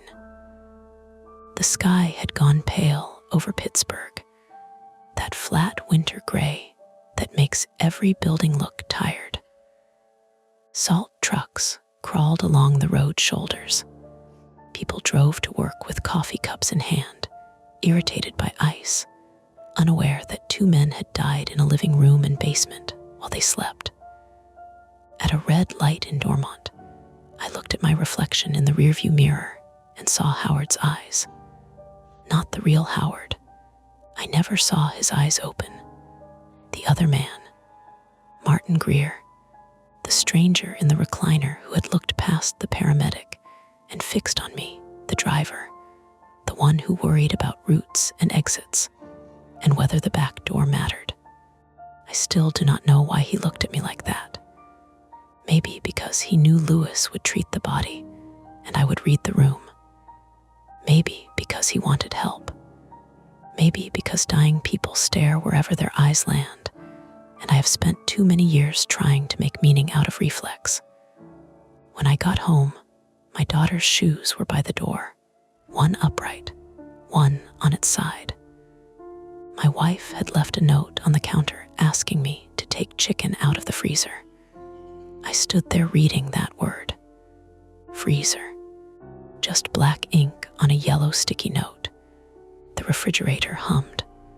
The house heater clicked on. Upstairs, someone turned in bed, and the floorboard gave its familiar pop. I did not take the chicken out. I sat at the kitchen table until the room warmed around me and the sky outside became fully morning. Then I called my wife's name because I did not want to be alone with ordinary appliances making ordinary sounds. A week later, I went back to work. That is how it happens. You think a night like that should split your life into before and after, and maybe it does, but the schedule doesn't care. People still fall. People still overdose. Chest pain at Giant Eagle. Stroke symptoms in a church parking lot. A kid with a Lego up his nose. A nursing home transfer with 3 blankets, and a daughter who wants to know if we will drive carefully. We drive carefully. Lewis kept the rosary on the gear shift. I kept checking mirrors too often. My knee healed slowly and clicked in cold weather after that. For months, whenever a call came in as difficulty breathing, I made myself look at the patient's face longer than I used to. Not rudely, just enough to see them. Mole, scar, ear shape, voice. The little details, especially bracelets. One afternoon in April, Detective Klein called the station to say the hospital badge found on Colin Greer had belonged to a temp transport worker who reported it missing 2 days before Howard's discharge. That explained some things. Access, names, room numbers, discharge timing. Then she added, almost as an afterthought, that the 911 audio had one piece they couldn't place. Not the calls from Megan's cell. Not Martin's cancellation call from the landline. Not the cordless phone left active under the couch. A 4th connection, 8 seconds long. No caller ID. No traceable number. It routed through the same exchange as the Vance house, but the phone company couldn't tie it to a device. On the recording, there was only background noise. A television with no sound, maybe. A furnace. Then an older male voice, weak and close to the receiver, saying basement. That was all, basement. Klein asked if Martin Greer had said that while we were there. I told her yes. He had, more than once. She said, before you arrived. I didn't answer right away. Because the timestamp on that 4th connection was 1:38 a.m. 4 minutes before dispatch sent us. By then, according to Megan and Evan's best estimate, Howard Vance had already been under the tarp in the basement. Martin Greer had not yet been placed in the recliner. Or so they said. Klein did not make it sound mystical. Detectives don't. She said timestamps can be wrong. Systems lag. Calls get mislabeled. People lie about when things happened. She said it was probably nothing. Probably. I thanked her and hung up. Then Medic 12 got dispatched to a lift assist on the north side, and Lewis tossed me the keys. Your turn to drive, he said. I looked at the tablet before starting the engine. The address stayed where it belonged. For a while, that was enough. The shadows fade for now, but the stories never end. Don't forget to hit like, subscribe to Mia Horror Stories, and join our community of horror lovers. If you're hungry for more, check out the next video. Just remember, the scariest part is often the one you don't see coming. Hey friends, it's your girl Mia. This is Mia Horror Stories. And tonight's story, I'm a graveyard security guard. Someone is leaving fresh flowers on empty plots, is told in darkness. The screen will stay black, so you can simply listen, imagine, and feel every moment without distraction. Trust me, the build-up matters, and the ending is where the real chill hides. So don't look away, and don't leave early. At 2:17 in the morning, the motion camera on the East Service Road sent me a thumbnail of flowers. Not a person, not a coyote nosing through reeds, not one of the college kids who sometimes climbed the wrought iron fence after the bars closed because they thought a cemetery was a good place to prove something to each other. Just flowers, caught in the lower left corner of the frame, bright enough under the camera's infrared glare to look almost white. They hadn't been there 20 minutes earlier. I knew because I had walked that same stretch with a flashlight, a coffee going cold in my left hand, checking locks, and pretending I wasn't counting the rows. My name is Cole Hensley, 38, male, and I work overnight security at Maple Ridge Memorial Gardens, outside Allentown, Pennsylvania. Gardens is the word they use on the sign because graveyard makes people think of leaning stones and fog and bad movies. But Maple Ridge is 42 acres of trimmed grass, granite, drainage ditches, maintenance sheds, a chapel with bad heating, and a whole lot of quiet people in the ground. I took the job because it was steady, because nights paid an extra $3 an hour, and because after my father died, I'd gotten good at being awake when everyone else was. I was not good at looking away from things. That was the flaw, if you want it plain. I could not leave a loose thread alone. A truck parked too long by the funeral home entrance. A family arguing near Section C after visiting ours. A nursery tag left on a bouquet with no name attached. Other people saw clutter. I saw the start of a problem I should have prevented. East Service Road curved behind the new expansion lots, past the temporary survey stakes, and the black plastic silt fence the grounds crew kept patching after windstorms. That whole side of the cemetery still smelled like turned earth when it rained, even though the plots were empty. Empty on paper, empty in the system, empty in the way only land can be empty when people have already paid to imagine themselves under it someday. The flowers in the camera thumbnail were lying on one of those plots. I sat in the security office for a few seconds with the image glowing on the monitor. The office was really a converted storage room attached to the chapel.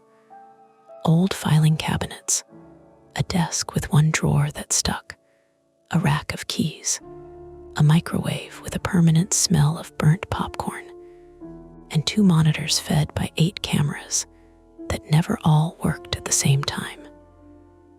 Above me, the HVAC clicked and blew air that was warmer than the hallway, but not by much. Somewhere in the chapel wall, a pipe ticked like a fingernail on glass. I clicked the live feed.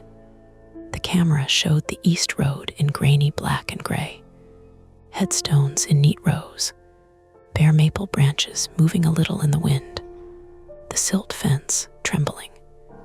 And there, just beyond the service road, a pale bundle on the grass where there should have been only mud, frost, and survey flags. I leaned closer, stupidly, as if getting my face nearer to the monitor would sharpen the picture. The office phone rang. I jerked hard enough to knock my coffee against the keyboard tray. A little spilled onto my sleeve.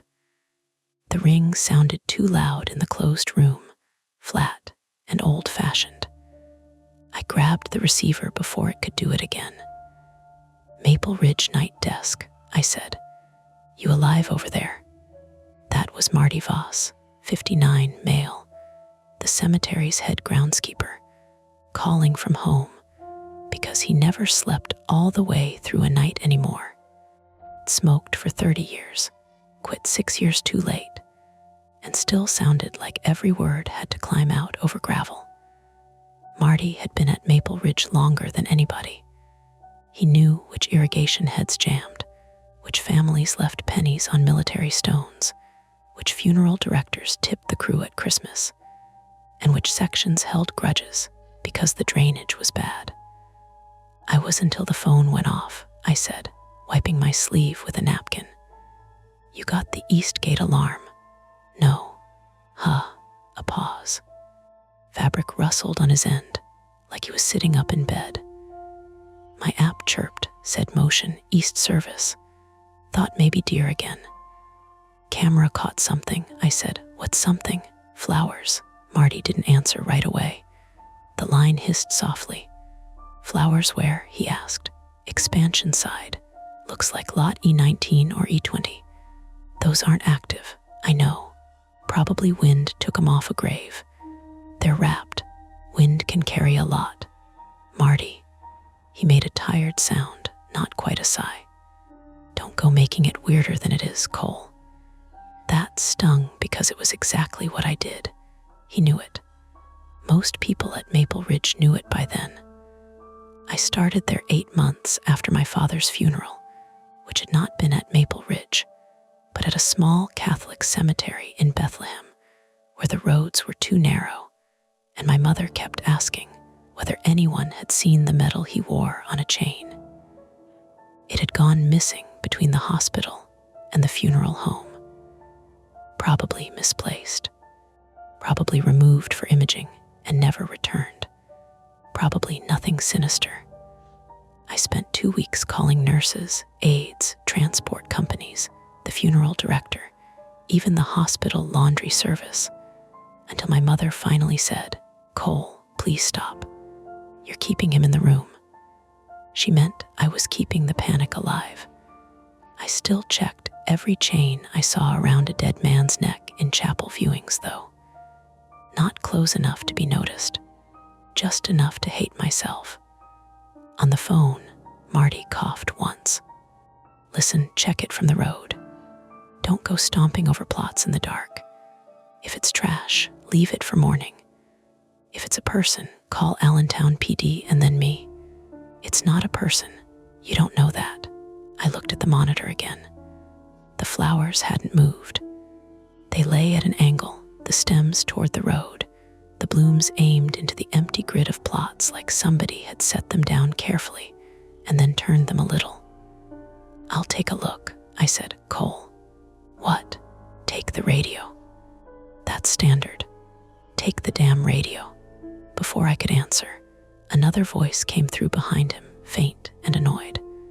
Martin, hang up. You have to be at work in 4 hours. That was Helen Voss, 61, female, Marty's wife, though I didn't know her well beyond the fact that she packed him lunches in old butter tubs and wrote his name on the lids. Marty muttered something away from the receiver. Then he came back. Call me if it's anything. I will. And don't chase anybody. You hear me? I hear you. I hung up, though I had already started thinking about footprints. The cemetery at night was not quiet. People who say places like that are quiet have never had to sit inside one long enough to hear all the little systems working. The transformer box by the chapel buzzed. The flagpole rope tapped metal when the wind came from the north. In winter, the plastic flower sleeves crackled against stone. Cars on Route 222 made a distant, wet, rushing sound, even on dry nights. Foxes barked from the tree line sometimes, sharp and ugly, like someone being startled in another room. I put on my jacket, clipped the radio to my belt, and took the heavy mag light from the charger. My keys were on a retractable chain at my hip. I checked the pepper spray in my coat pocket. Company policy said we were observe and report, not confront and detain, which was a nice way of saying we got paid badly enough to be witnesses, not heroes. At the hallway door, I almost turned back. Not because I was scared of ghosts. That would make a better story than the truth. I was scared of finding evidence that someone had been close while I wasn't paying attention. Outside, the air smelled like damp leaves and cut grass gone sour under frost. Chapel security light hummed above the side entrance.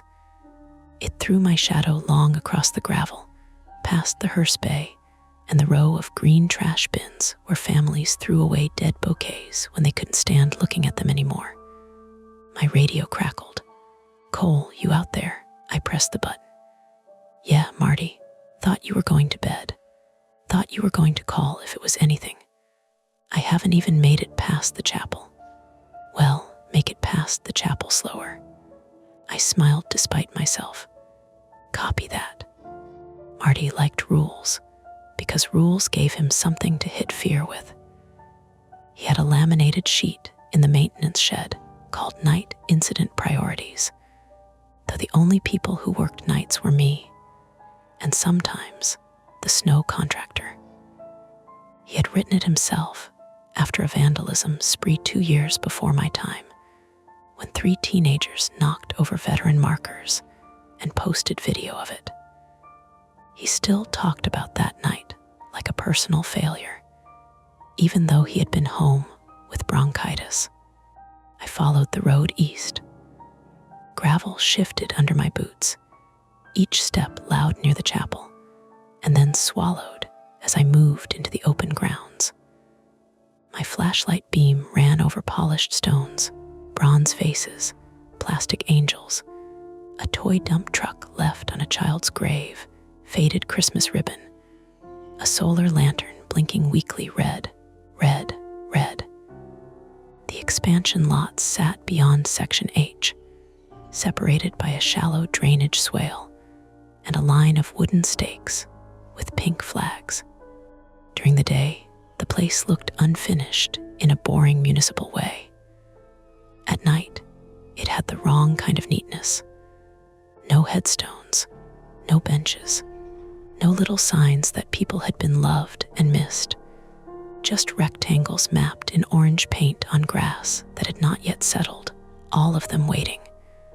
My phone buzzed in my pocket. For one quick second, I thought it was the camera app again. Another alert, another angle. But when I pulled it out, it was a text from Dana. Dana Bell, 34, female, was the office manager at Maple Ridge, which meant she handled contracts, family complaints, floral placement disputes, and the kind of paperwork nobody thinks about until death turns into billing. She had short brown hair she cut herself when stressed, and a way of asking direct questions softly enough that people answered before realizing they had. We had gone for coffee twice. Not dates. Not officially. The second time she told me I had a resting deposition face, and I laughed harder than the joke deserved.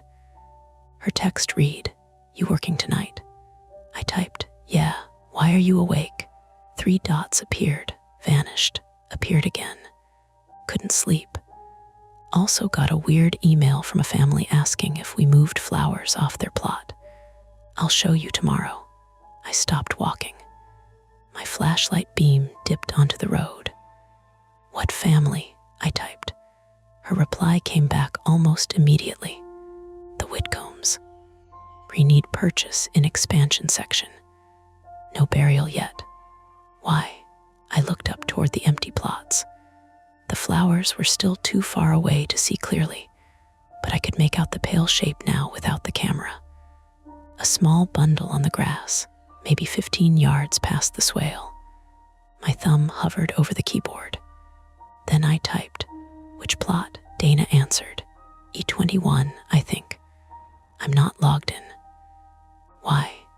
The wind pushed across the open ground, bending the pink survey flags all at once. Their plastic tips flickered in my flashlight beam. I heard, beneath the flag rattle, a soft, scraping sound from somewhere ahead. Not footsteps, Not exactly. More like cardboard dragging over damp grass. I switched off my flashlight. The world shrank to camera glow from the chapel behind me, sky glow from the highway, and the pale bundle on the plot. My eyes watered in the cold. I held my breath without meaning to, then made myself breathe because I knew how quickly panic could dress itself up as instinct. The scraping stopped. My radio hissed. Marty's voice came low.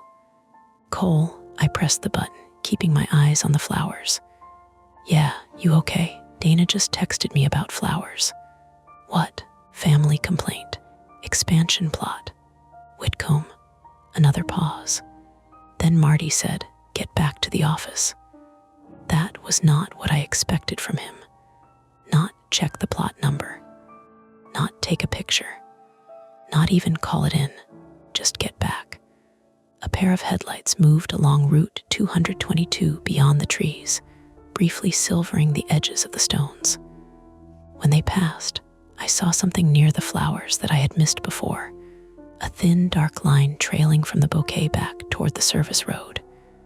Ribbon, maybe. Twine. A strip of plastic torn from wrapping. Or a drag mark. My phone buzzed again. "Dana, Cole, did you see something?" I should have gone back. Marty had told me to. Company policy told me to.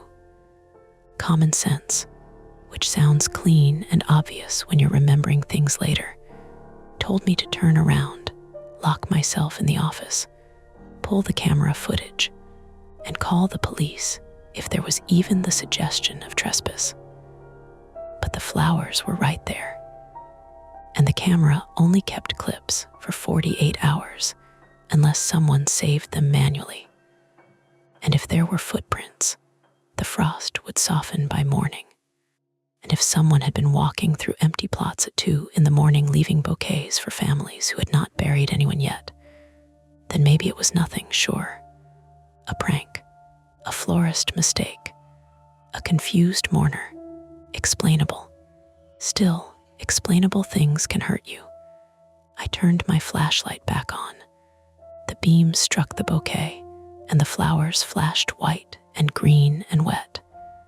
Lilies, fresh ones, expensive ones. The kind families ordered when guilt had money behind it. Round the stems was a black ribbon, tied in a neat bow. A small card envelope had been tucked under the string. My radio clicked. Marty said, "Cole, answer me." I stood at the edge of the drainage swale, 1 foot on gravel, 1 on the dead winter grass, with the empty plots ahead of me and the chapel behind me. I could go back and do everything properly. Or I could cross 15 yards, take 1 photograph, read 1 name, and know whether this was somebody's mistake or the start of something worse. The wind lifted the card envelope slightly, just enough to tap against the flower stems. Tap, tap, tap, like it was asking to be opened. I pressed the radio button and said, "I'm just going to get close enough to see the card." Then I stepped off the road. The first thing I noticed was the smell. Not lilies, though those were strong enough to bite through the cold. It was cigarette smoke. Fresh. That thin, bitter ribbon of it hanging low in the damp air, too sharp to have drifted all the way from the highway.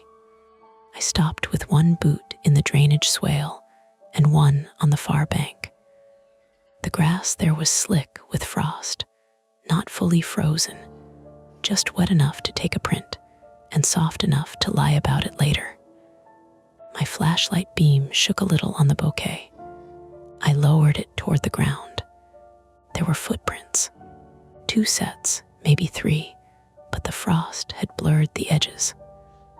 1 set came from the service road and crossed straight to the flowers. Another moved away at an angle toward the maintenance shed access path, the one that ran behind the equipment barn and out toward the north fence.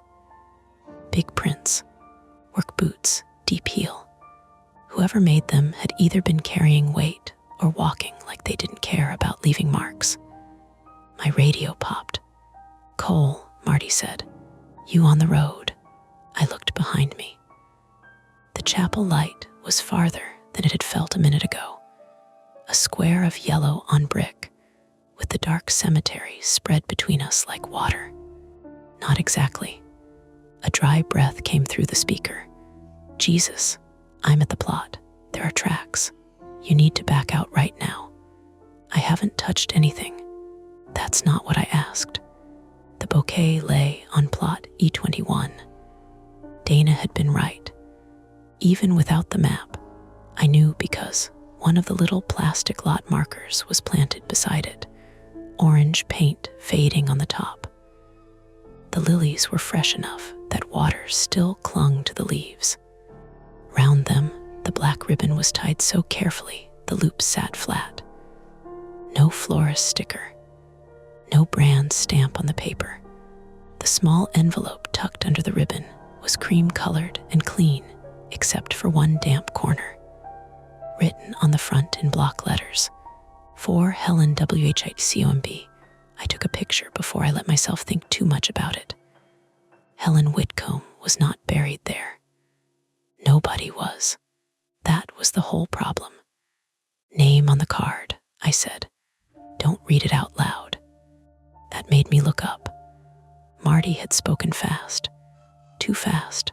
"What? Just don't mess with it. Photograph it, then come back. You know something about this? I know you're out there alone. That's not what I asked." The line clicked but stayed open. I heard Marty breathing, then the faint high whine of some appliance in his house. Refrigerator, maybe. Oxygen machine. I didn't know. My phone buzzed in my pocket again. "Dana, are you ignoring me because it's nothing or because it's bad?" I typed one-handed. Card says Helen Whitcomb. Flowers are on E21. Her reply took longer this time. "Helen Whitcomb is alive." The cemetery seemed to get larger around me, though of course it didn't. It was still the same rows and roads and bare trees and plastic flowers trembling in the wind. But the open ground in front of me no longer looked unfinished. It looked reserved. My radio crackled again.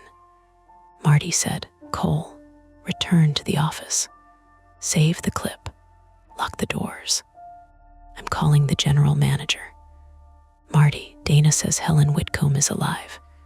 I know. There it was. A small thing can change the whole weight of a night. 2 words, I know. I straightened so fast my left knee popped. "How do you know?" "Because she came in last month with her son. For the plot, for a complaint. About flowers. Cole, not over the radio." That was when the east camera sent another motion alert. My phone flashed against my palm. Camera 6. East Service Road. Same view. Same grainy square. This time the thumbnail caught more than flowers. A figure stood near the maintenance path, too distant to see a face. Hood up, dark coat, one arm hanging lower than the other, like they were carrying something at their side. I looked from the phone to the real path.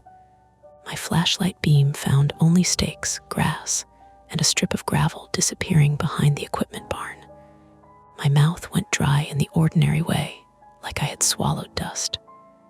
"Marty," I said, "someone's still here."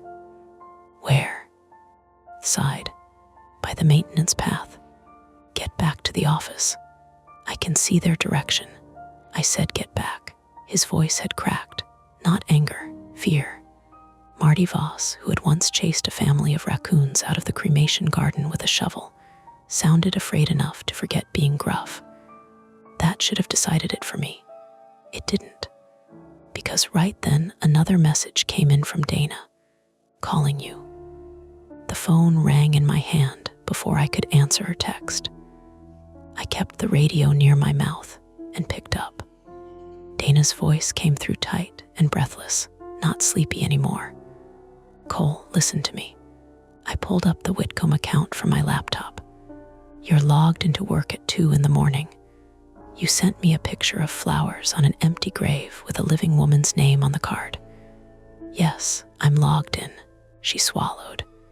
Their plot isn't just pre-need, it was transferred. What does that mean? It used to be under a different contract. There was a cancellation, then resale. I don't have the old paperwork scanned, only notes. Marty might know. I glanced toward the maintenance barn. No movement, but the smoke smell had faded, and that somehow felt worse. Dana, there's somebody on site. Call the police. I'm not going to do it. I need to get back to the office first. Why? Because the office had the camera controls.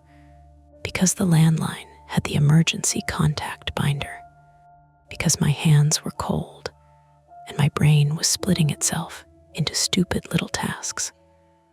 Because part of me still wanted to catch the person on video before they vanished and left me explaining lilies to cops who would call it a civil dispute. Because I was still that guy hunting my father's missing medal long after everyone else had accepted it as gone. I need to save the footage, I said.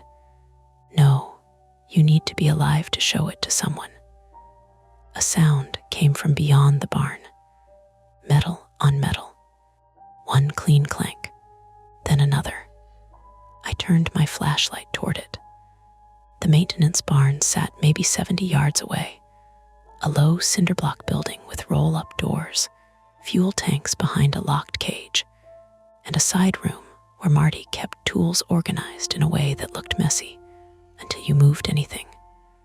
The north fence ran behind it, black chain link screened with arborvitae. Past that was a narrow township road, and beyond the road, a self-storage place with blue doors and bad lighting. A trespasser could have come through there if they knew where the fence dipped behind the compost pile, or if someone had left the maintenance gate open. Cole, Dana said, I heard something by the barn. Stop walking toward sounds. That is not a job requirement. I was though. Not forward exactly, but sideways, along the edge of the swale, trying to get a better angle past the survey stakes. That was the misstep. Small, stupid, the kind you can explain while you're doing it and hate yourself for later. I told myself I was moving toward the road. I was not. I was moving toward the question. The radio burst with static so loud I flinched. Then, Marty, I'm on my way. I pressed the button. No, stay home. Call the GM. Call the police. I already called 911. That stopped me. You did? Yes, I did.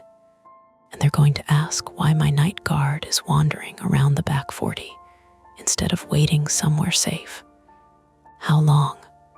Dispatch said units are tied up on a crash by Tilghman. Could be 10, could be 20. Time, then, became a real thing, not a vague safety phrase. 10 to 20 minutes with someone inside the cemetery. 10 to 20 minutes before police could get through the front gate. 10 to 20 minutes during which camera footage might overwrite if motion kept triggering, though not immediately, and evidence might be moved, and whoever had left the flowers could slip through the north fence. Dana heard enough of Marty through my phone to curse softly. I'm coming in too. No, I said, and Marty said something similar over the radio, both of us talking over each other. Dana ignored us. I live 9 minutes away. It's not safe. I have the Whitcomb file and the gate code. If police come and you're not at the office, someone has to meet them. That was practical. That was Dana. Fear made her sharper, not louder. Bring the file, I said. Marty snapped. Do not encourage her. I'm encouraging the person with the records to bring the records.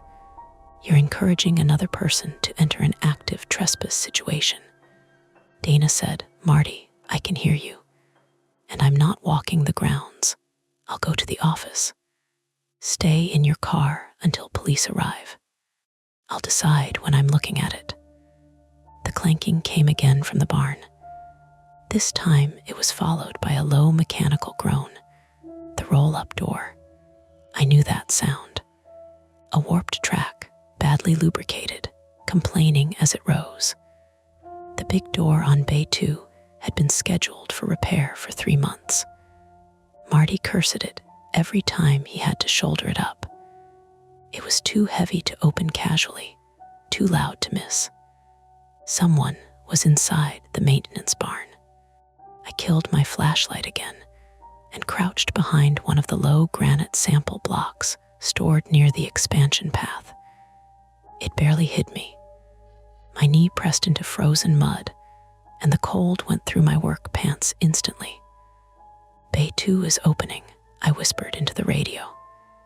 Marty said something I couldn't make out. Dana whispered too, though she wasn't there.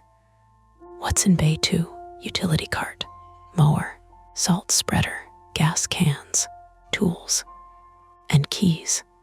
The key ring on my belt felt suddenly heavy. No, I said.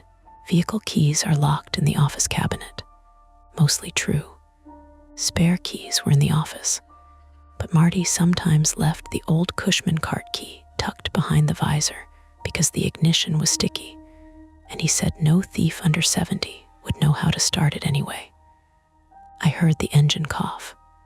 Once, twice, then catch with a rough, rattling idle. Oh, come on, I muttered. Marty's voice dropped into something flat and controlled. If that's the Cushman, get away from the road. The old utility cart came out of the barn with no headlights, just the dim amber roof beacon flickering like a dying porch bulb. I saw its shape pass between headstones, boxy cab, open rear bed, one rear tire a little low. It rolled slowly at first, then bumped over the gravel path toward the expansion section. Toward me. I ducked lower. The cart's engine sounded wrong in the cemetery, too loud and too alive. Gravel popped under its tires. Something rattled in the rear bed. The driver was a dark lump behind the windshield, hood still up, face hidden by reflection and grime. He didn't speed. That was the unsettling part. He drove like someone who had been here before, like someone who knew the roads and knew exactly how much noise the machine made and knew nobody would come running from the graves. The cart stopped near the bouquet. My breath fogged against the cold stone. The driver got out. Male, I thought, from build and movement, but I couldn't be sure. Average height. Dark jacket. Gloves. He carried a long-handled spade in one hand and a square canvas bag in the other. He stood over the flowers for a moment, head tilted down, as if checking his own work. Then he turned toward the next empty plot. E22. He drove the spade into the ground, not deep, just enough to cut the frost. Once, twice. The sound was small but specific, metal biting turf, roots tearing, soil lifting. Dana said, "Cole, what's happening?" I had forgotten she was still on the phone. He's digging. On an empty plot. Yes, get out of there. I should have backed away then. I could have crawled to the swale, moved along it, gotten to the road, run if I had to. But the man was between me and the easiest path back to the chapel. And if I moved with the phone lit, or the radio crackling, or my boot slipping on frost, he might look up. Then the police would arrive to find me bleeding in a field because I wanted a better look. That thought finally cut through. "I'm moving back," I whispered. I shifted my weight. My retractable keychain chose that moment to betray me. The keys tapped the granite block. Not loud, not a crash, just a little bright jingle. The man stopped digging. I froze. The engine idled. The amber beacon blinked over the empty plots. Somewhere behind me, the flags rattled on their stakes, and past the north fence, a truck hissed along the township road. The man did not turn right away. He held still with the spade in the ground, one gloved hand on the handle. And slowly he looked toward me. I couldn't see his face, but I saw the pale oval of a mask. Not a Halloween mask, not anything theatrical. A respirator or dust mask, maybe, the kind the grounds crew wore when spreading lime or cutting stone. Practical, explainable, worse for that. My radio crackled. Marty's voice blasted out before I could lower the volume. "Cole, police are en route. Do you copy?" The man moved. Not at me, at the cart.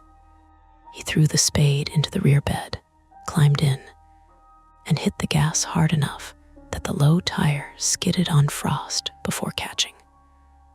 The cart lurched toward the maintenance path, away from the front gate, toward the north fence.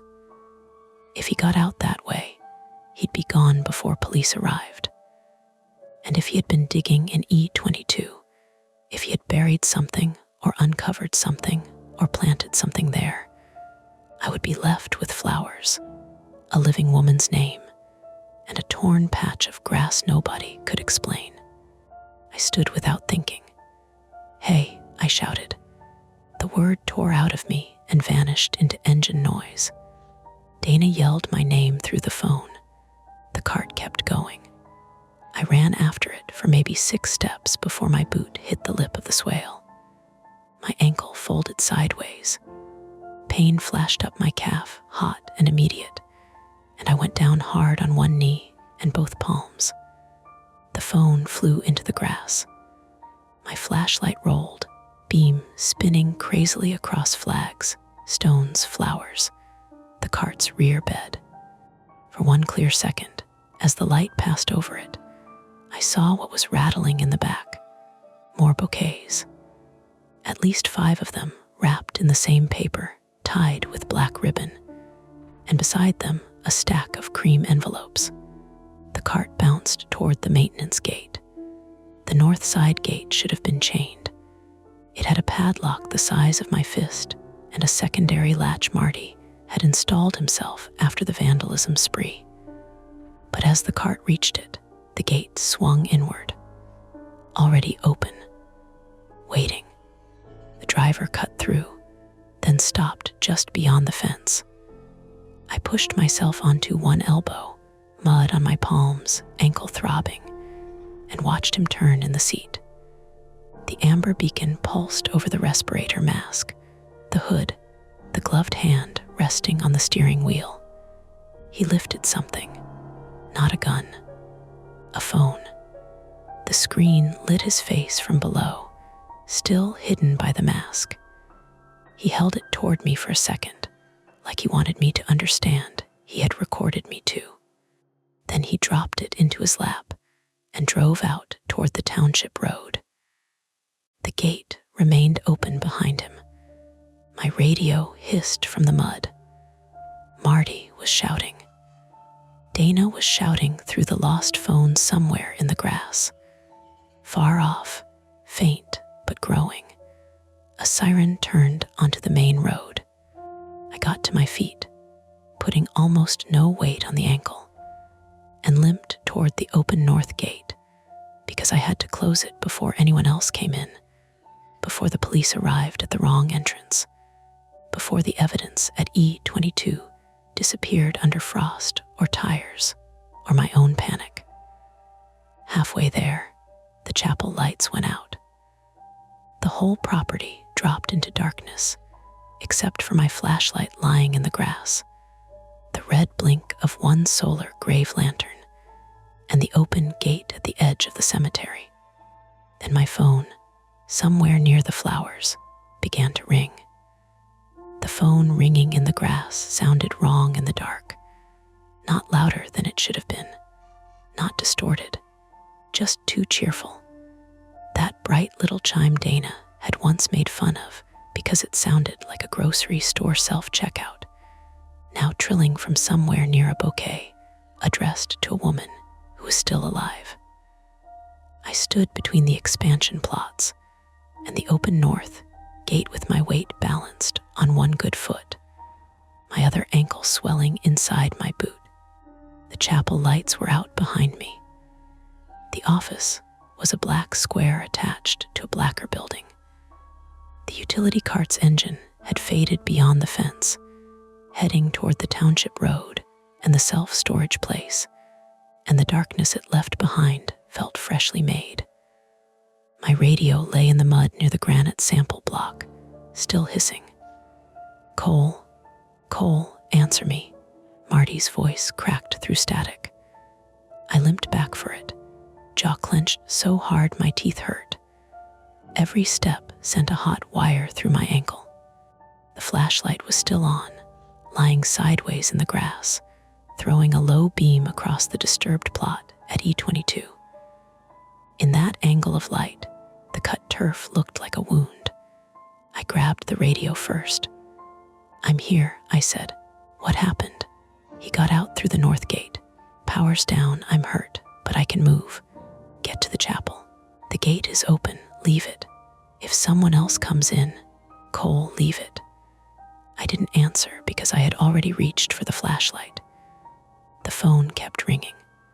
I found it face up in the grass near E21, half hidden under the edge of the bouquet. Dana's name glowed on the screen. I swiped with a muddy thumb. "Don't yell," I said. She yelled anyway. "Where are you?" "Still by the expansion lots." "Did he hit you?" "No, I fell." "That is not better. It's a little better." "Cole." The way she said my name put more weight on me than the ankle did. I looked toward the north gate. It hung open about 70 yards away, past the maintenance barn and fuel cage, one side moving slightly in the wind. "I need to close the gate," I said. "No, you need to meet police at the office. The front gate is locked. If the power's out, the keypad may not work. There's a manual chain. The keys are in the office. You have keys. Not for the vehicle gate. Mine are interior and service." A pause. Dana breathed through her nose, sharp and controlled. "I'm 3 minutes out. I'll meet police at the front if I get there first. Stay in your car. I heard you the first time. That was an agreement." "I know." My first attempt at solving the night was simple. Close the north gate, get back to the office, save the footage. It failed almost immediately. I made it halfway to the gate before I heard movement behind the maintenance barn. Not the cart, smaller. A scrape, then a thump, then a wet rustle through the arborvitae along the fence. I raised the flashlight. The beam caught a figure crouched low by the fuel cage. My heart kicked once, hard enough to make my ribs hurt. "Police," I shouted, which was stupid because I wasn't police and sounded nothing like them. The figure jerked upright. It was a deer, a young buck, tangled in the plastic snow fencing Marty had stacked beside the cage. Its antlers had caught in the orange mesh, and in the flashlight glare, its eyes shone flat and white. For half a second, it looked like a person in a hood rising from the ground. Then it lunged, hooves skidding on gravel, and the fencing snapped against the cage with a sound like someone shaking bones in a bucket. I stumbled backward and nearly went down again. The buck tore free and bolted across the service path, past the barn, across Section H, and into the rows of stones. The orange mesh dragged behind it for 10 yards before catching on a vase and pulling loose. Dana was silent on the phone. Then she said, "Please tell me that was an animal." "Deer," I said, breathing too fast. "Great, wonderful, normal cemetery deer, we love those." I almost laughed. It came out as a cough, but the misdirection cost time and the gate was still open. I reached it limping, one hand braced against the chain link. The padlock hung from the hasp, unlocked. Not cut, not broken, unlocked. The chain had been looped neatly on the inside post. That meant a key, not a bolt cutter, not a climb over, not some opportunistic trespasser slipping through a sagging place in the fence. A key. I pulled the gate shut as far as I could. The hinges shrieked, and the sound went out over the cemetery, thin and metallic. The chain was heavy and cold. I looped it through once, then twice, but without the padlock secured, it was only a suggestion. My fingers were clumsy from mud and cold, and when I reached for the lock, I saw something stuck to the inside of the gatepost. A strip of black ribbon, same as the bouquets, tied around the post in a small, deliberate knot. I photographed it.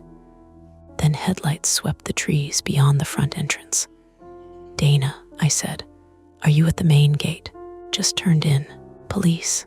"Not yet. Don't get out. I'm at the keypad. The gate won't open." Of course it wouldn't. The power outage had killed the motor, and the manual release required the brass key from the office emergency cabinet. The cabinet inside the chapel behind locked doors.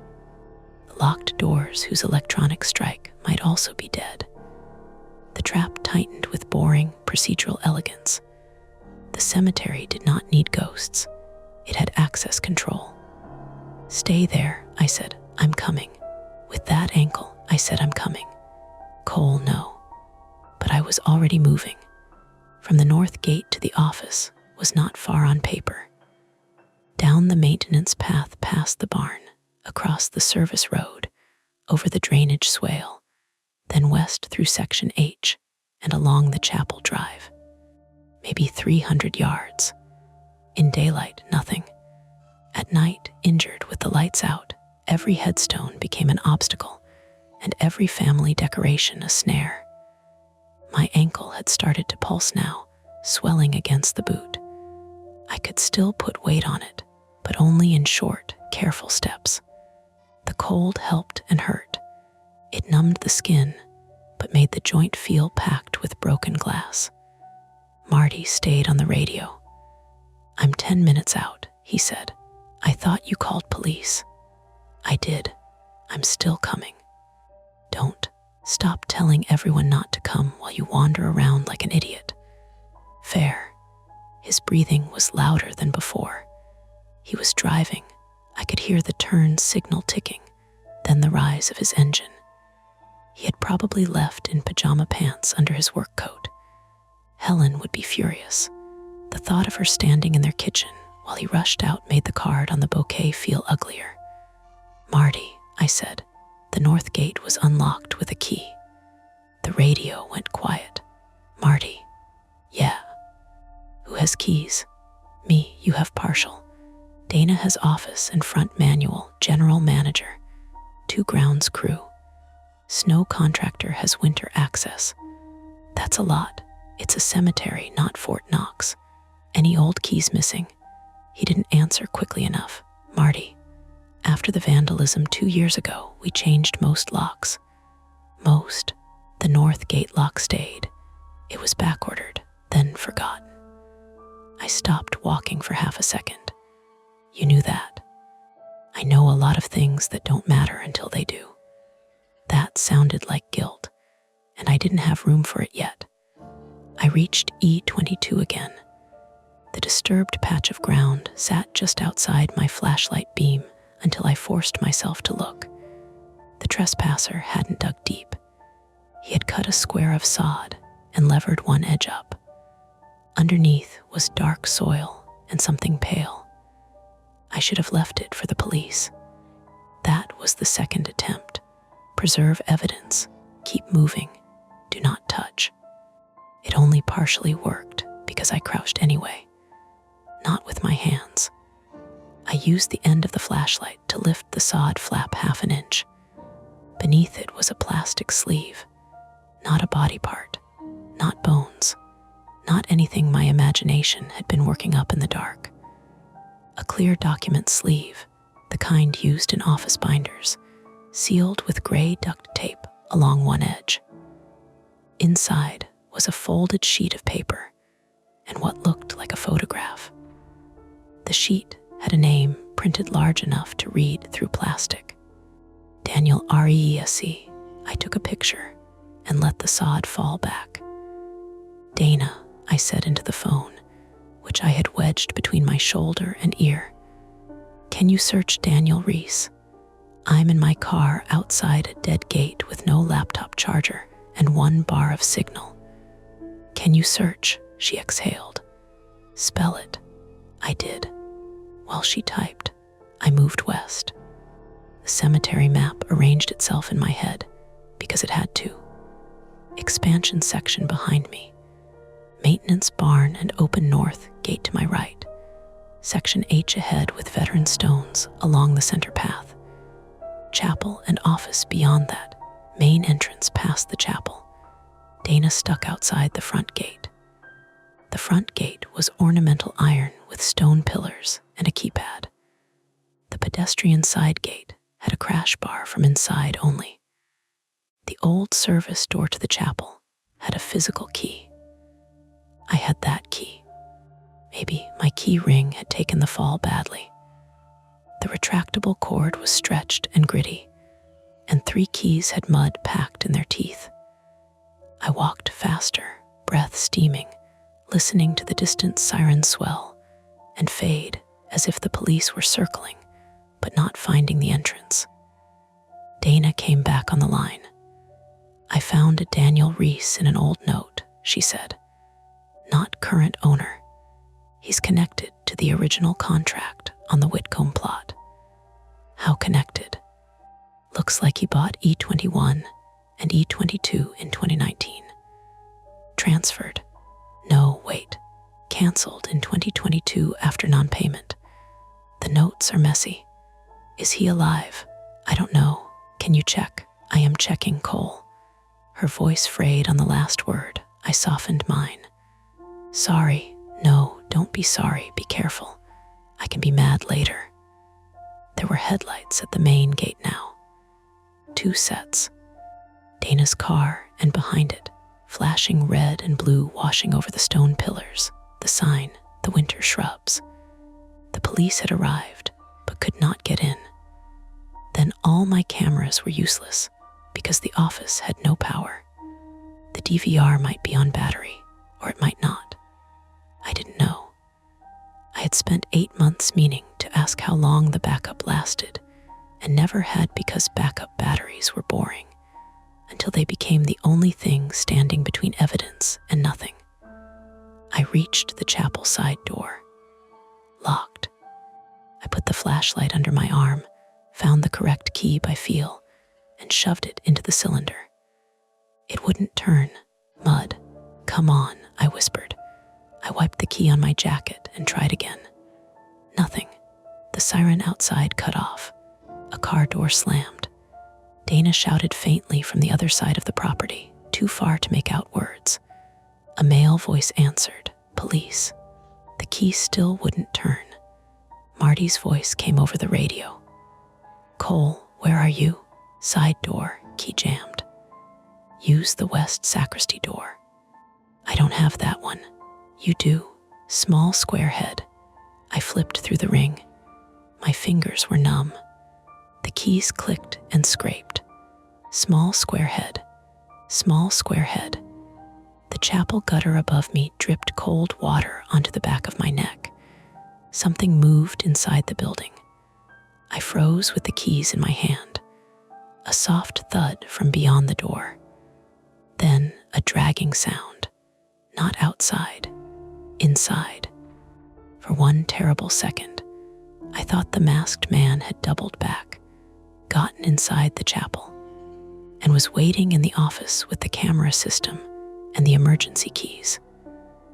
Then the sound came again, followed by a faint clatter I recognized. The mop bucket. During outages, the old chapel sump pump stopped, and water from the basement utility sink sometimes backed up into the janitor closet. Marty had warned me once that the mop bucket rolled if the floor tilted with water. It was explainable. also new trouble. If water was coming up, the basement could flood. If the office power strip sat on the floor, the DVR could short.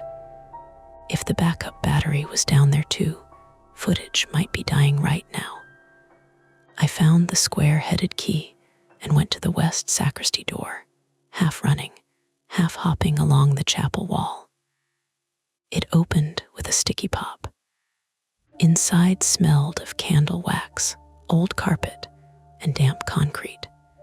My flashlight beam crossed folding chairs, hymnals stacked on a table, a framed landscape print hanging crooked. The emergency lights should have glowed red. They didn't. The outage was complete. I moved through the sacristy into the chapel proper. The stained glass windows were black mirrors. The pews crouched in rows. Somewhere under the floor, water gurgled in pipes with a thick, unpleasant sound. The office door stood open. I did not remember leaving it open. I lifted the pepper spray from my coat pocket and angled the flashlight into the office. Empty. The chair was pushed back from the desk. The monitors were dark. My coffee cup lay on its side, dripping onto the keyboard tray. The emergency key cabinet was closed, but the little glass window had been cracked. Not smashed, cracked neatly at one corner. I stepped closer. The brass front gate manual key was gone. So was the spare key to the north gate. My second attempt had failed before I reached the building. Whoever planned this had not only gotten into the maintenance barn, they had gotten into the office during my shift while I was outside looking at flowers. That private fear I had carried since my father's medal, the fear that something important could vanish while I stood right there, just not looking in the right direction, opened up inside me like a trapdoor. Dana called my name through the phone. I realized I hadn't spoken. "The front manual key is gone," I said. Her answer was quiet. "What?" "And the north spare. Police are here. They're cutting the chain if they have to.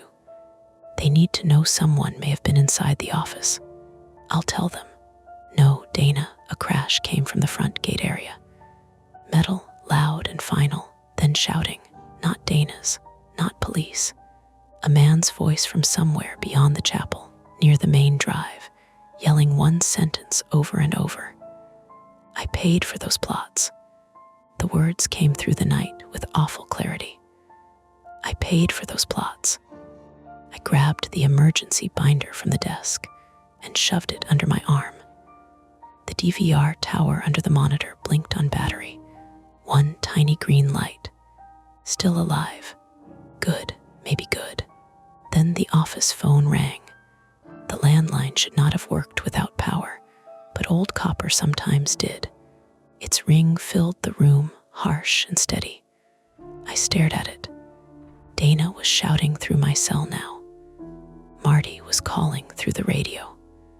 Outside, police were yelling for someone to stop. The office phone rang again.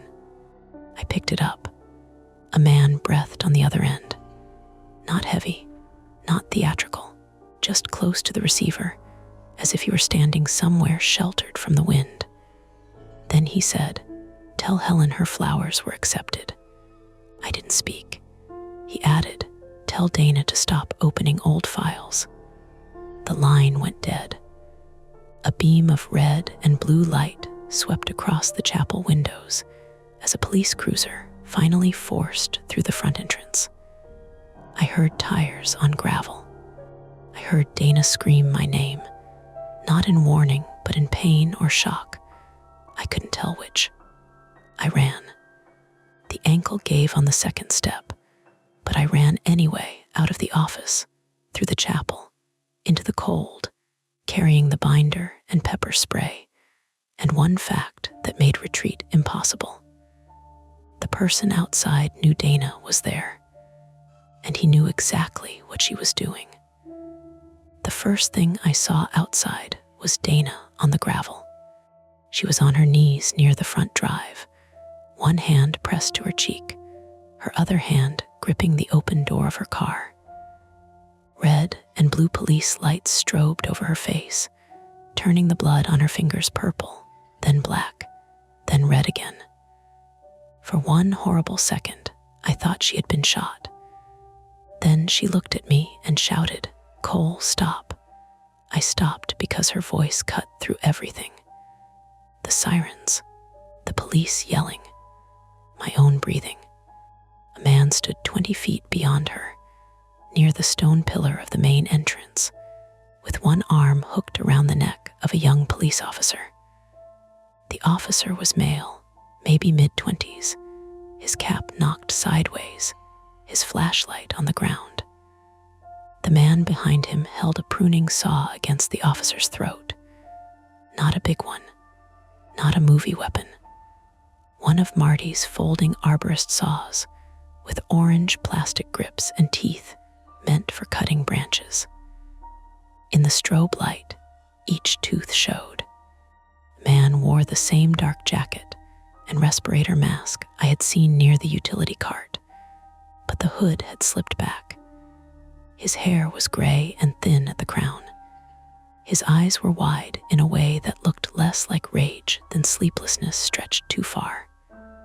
"I paid for those plots," he shouted again. The officer froze with both hands slightly raised. Another officer, female, stood behind the cruiser with her service weapon drawn, but pointed low. She was trying to talk him down. "Sir, listen to me. Let Officer Klein go. We can talk about the property issue. It's not property." His voice cracked against the mask. "It's not property when you sell someone's place out from under them." Marty's truck came hard through the open front gate then, bouncing over the curb where the chain had been forced loose. He braked badly near the chapel, tires spitting gravel. He jumped out wearing a work coat over flannel pajama pants, exactly as I'd imagined, except there was nothing funny about it now. "Reese," Marty yelled. The man with the saw flinched. Daniel Reese. The name struck the scene and made everything align in the wrong way. E21, E22, the old contract, the plastic sleeve under the sod, the bouquets in the cart, the living woman's name on an empty grave. Dana looked from Marty to the man. "That's him." Marty didn't answer her. He raised his empty hands. "Dan," he said, much softer, "put the saw down." Daniel Reese jerked the officer backward a step. The saw pressed closer. The officer swallowed, and I saw a thin line of blood appear under his jaw. "Don't say my name like you know me. I do know you. You knew my wife. You knew where she was supposed to go." Marty's face folded around something old. The female officer said, "Sir, I need you to lower the saw." Daniel Reese's eyes snapped toward her. "Back up." She did not back up. She also did not move forward. This was the part nobody tells you about emergencies. People imagine action as clean. Someone charges. Someone tackles. Someone saves the day. In real life, everybody stands inside a few terrible feet of possibility, and every move looks like it might make things worse. I limped behind Dana's car, one hand on the hood, the emergency binder still tucked under my arm. My ankle had gone beyond sharp pain into a swollen pressure that made my stomach roll. My palms stung from gravel cuts. The pepper spray was in my pocket. I could feel its shape against my hip. Too far, too windy, too likely to blind the officer too. Dana saw my hand drift and shook her head once. No, she had a red mark across her cheekbone where someone had hit her or shoved her into the car door. Her hair had fallen loose from its clip. She looked scared, but her eyes were working, counting distance, watching hands, thinking. Daniel dragged Officer Klein backward toward the chapel drive. "Where's the file?" he demanded. Dana went still. Marty said, "Dan." "Where is it?" Daniel shouted. She opened it. I know she opened it. Dana's phone lay on the gravel by her knee, screen cracked but lit. A records app was still open. That was how he knew. He had seen her through the car window. Maybe hit her when she tried to shut the laptop.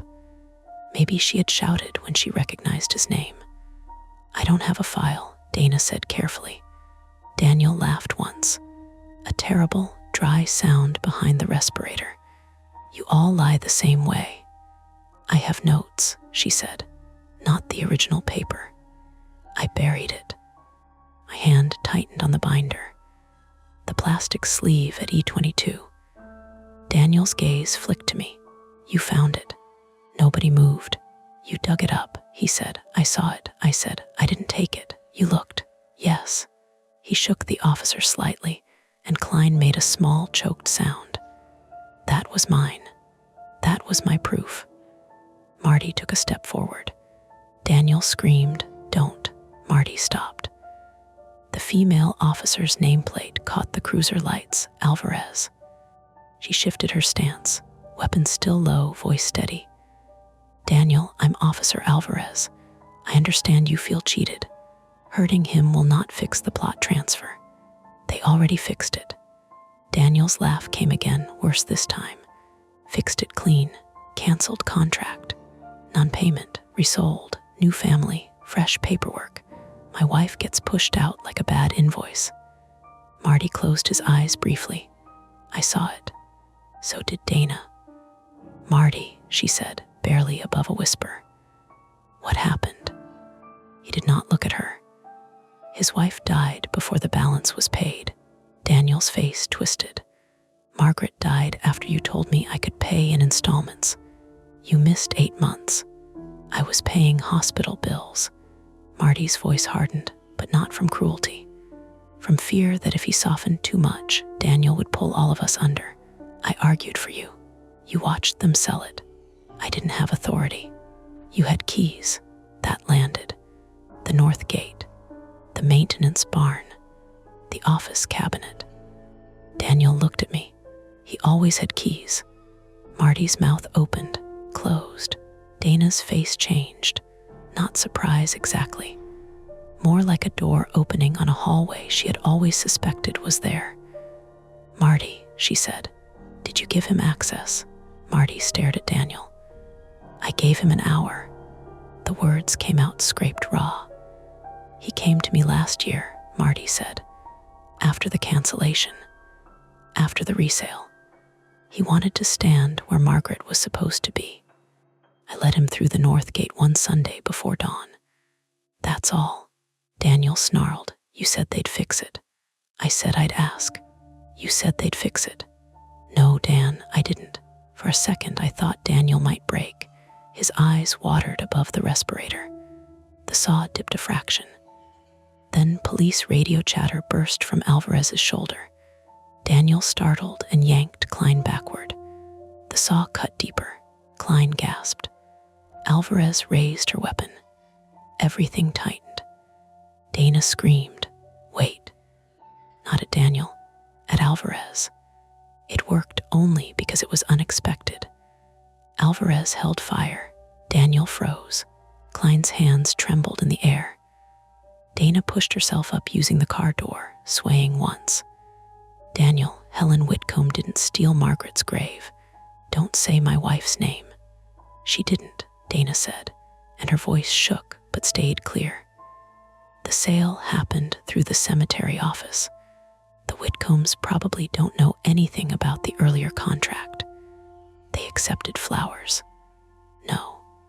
They complained because flowers appeared on a plot where nobody is buried. That's how I found the transfer note. Daniel breathed hard. The respirator clicked faintly with each inhale. Dana took half a step away from her car. Dana, I said. She ignored me. The file you buried, she said. Does it prove payment? Daniel's grip shifted. Marty said, Dana, don't. Does it? Daniel nodded once. Receipts, emails, her death certificate. The original contract. Dana looked at me. I understood before she said it. The sleeve at E22 was the lever. His proof. His reason for not disappearing through the north gate when he could have. He needed it recovered, acknowledged, witnessed. He had trapped himself with us because grief had turned into a court case in his head, and we were the clerks who kept stamping denied. "We can get it," Dana said. Alvarez cut in. "No one is going anywhere." But Dana kept her eyes on Daniel. "Cole knows where it is." Daniel's attention swung to me again. The chapel lights were still dead.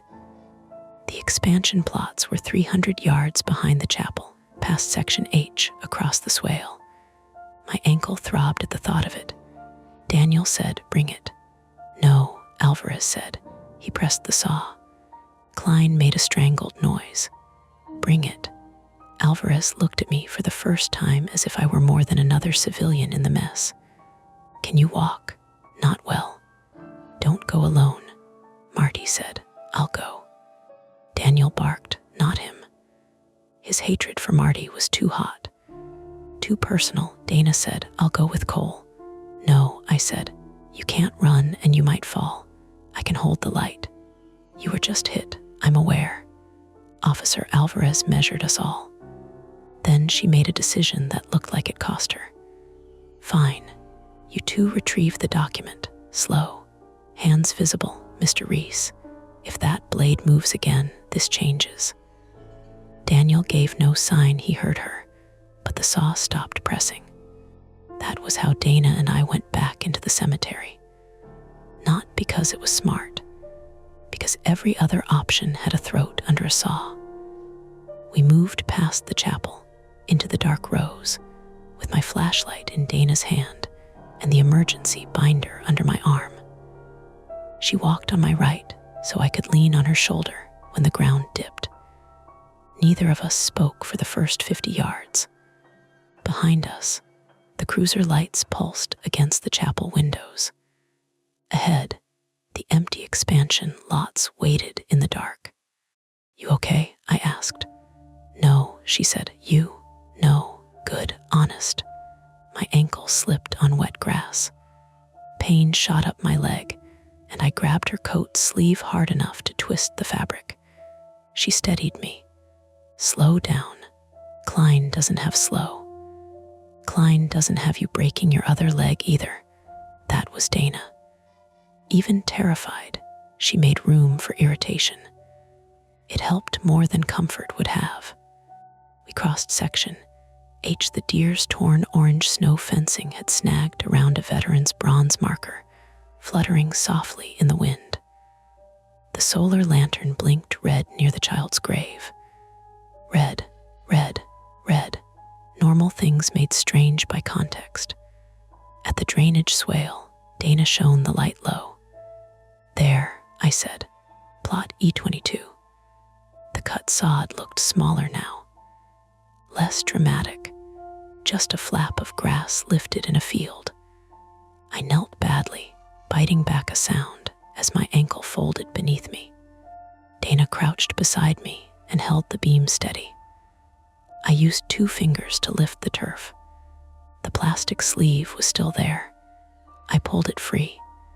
It came up with a wet, sucking sound, dirt clinging to the duct tape.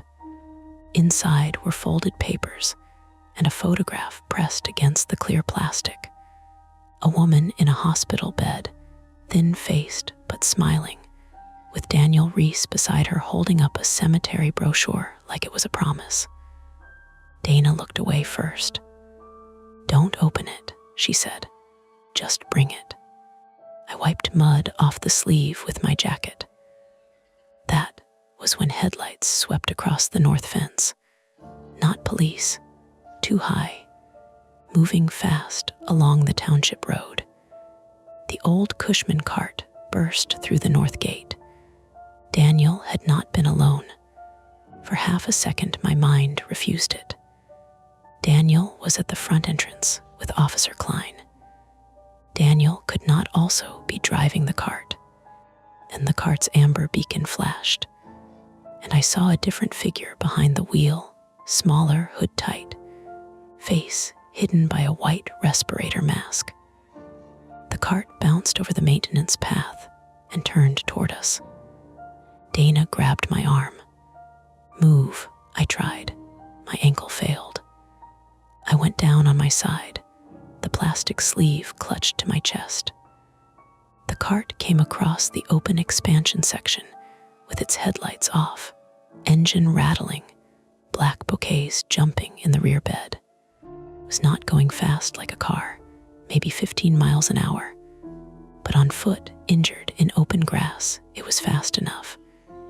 Dana hauled under my arm. "Get up, I can't." "Yes, you can." The cart hit the first row of survey stakes, snapping them flat. Pink flags flew under its tires. I rolled toward the swale. Dana pulled. My boot dragged. The pain turned white and sickening. The cart swerved, not directly to hit us, to cut us off from the chapel. Whoever drove it wanted the sleeve.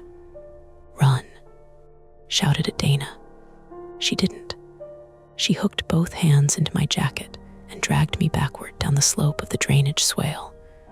We slid in mud, cold water soaking through my pants. The cart overshot the edge and braked hard above us, tires skidding. The driver jumped out. Female, I thought now. Smaller frame, dark gloves, respirator. In one hand, a utility knife. Dana picked up a loose survey stake from the mud. It was thin wood, not a weapon. Not really. The driver scrambled down toward us. I had the pepper spray. I'd forgotten it until my hand hit my pocket. I pulled it out, thumbed the safety, and aimed upward. The wind was wrong. I fired anyway. A short orange burst sprayed across the beam of the flashlight. Some of it hit the driver's mask and hood. Some blew back into my own face. My eyes lit up like someone had shoved hot sand under the lids. I yelled. The driver screamed too, a high, furious sound, stumbling sideways with both hands up. Dana swung the survey stake and hit her across the forearm. The utility knife dropped into the mud. "Go," Dana yelled. We climbed the swale on hands and knees. Behind us, the driver coughed and cursed. Not a stranger's voice. Dana froze. "I know her," she whispered. "Move, that's Marcy." I blinked through tears, seeing nothing but smeared light. Marcy Vale, female, 46, one of the part-time grounds crew. Quiet. Smoked menthols behind the barn. Knew the maintenance schedules. Knew where Marty hid the Cushman key. Knew the locks. Marcy gagged behind us, ripping off the respirator. "You sold them twice," she screamed, not at us, at the cemetery, at Marty, at the whole machine. Dana shoved me forward. Later. We staggered toward the chapel lights, or where the chapel lights should have been. Behind us, Marcy was still coughing in the swale. Ahead, shouting erupted near the front gate. Daniel must have heard her scream. We came around the chapel with the sleeve. The scene at the entrance had broken apart. Officer Klein was on the ground, clutching his neck. Alvarez had Daniel at gunpoint near the stone pillar. Marty stood between them in the worst possible place, hands out, trying to talk to a man who no longer looked reachable. Daniel saw the sleeve in my hands. His face changed. Relief, triumph, despair, all at once. "Give it to me," he said.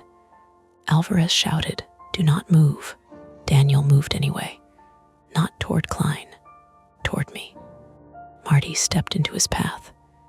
"Dan, it's over." Daniel swung the saw. Marty raised his arm. The teeth caught him from wrist to forearm, opening his sleeve and skin in one ugly line. Marty made a sound I had never heard from him, half grunt, half animal. Alvarez fired her taser. The probes hit Daniel's jacket. One stuck, one didn't. Daniel stumbled but did not drop. Thick coat, bad contact. He lunged again. Dana threw the emergency binder. It hit Daniel in the face, hard enough to knock the respirator sideways. That gave me 1 second. I slammed the plastic sleeve onto the hood of Dana's car and shouted, "It's here. Everyone can see it. Your proof is here."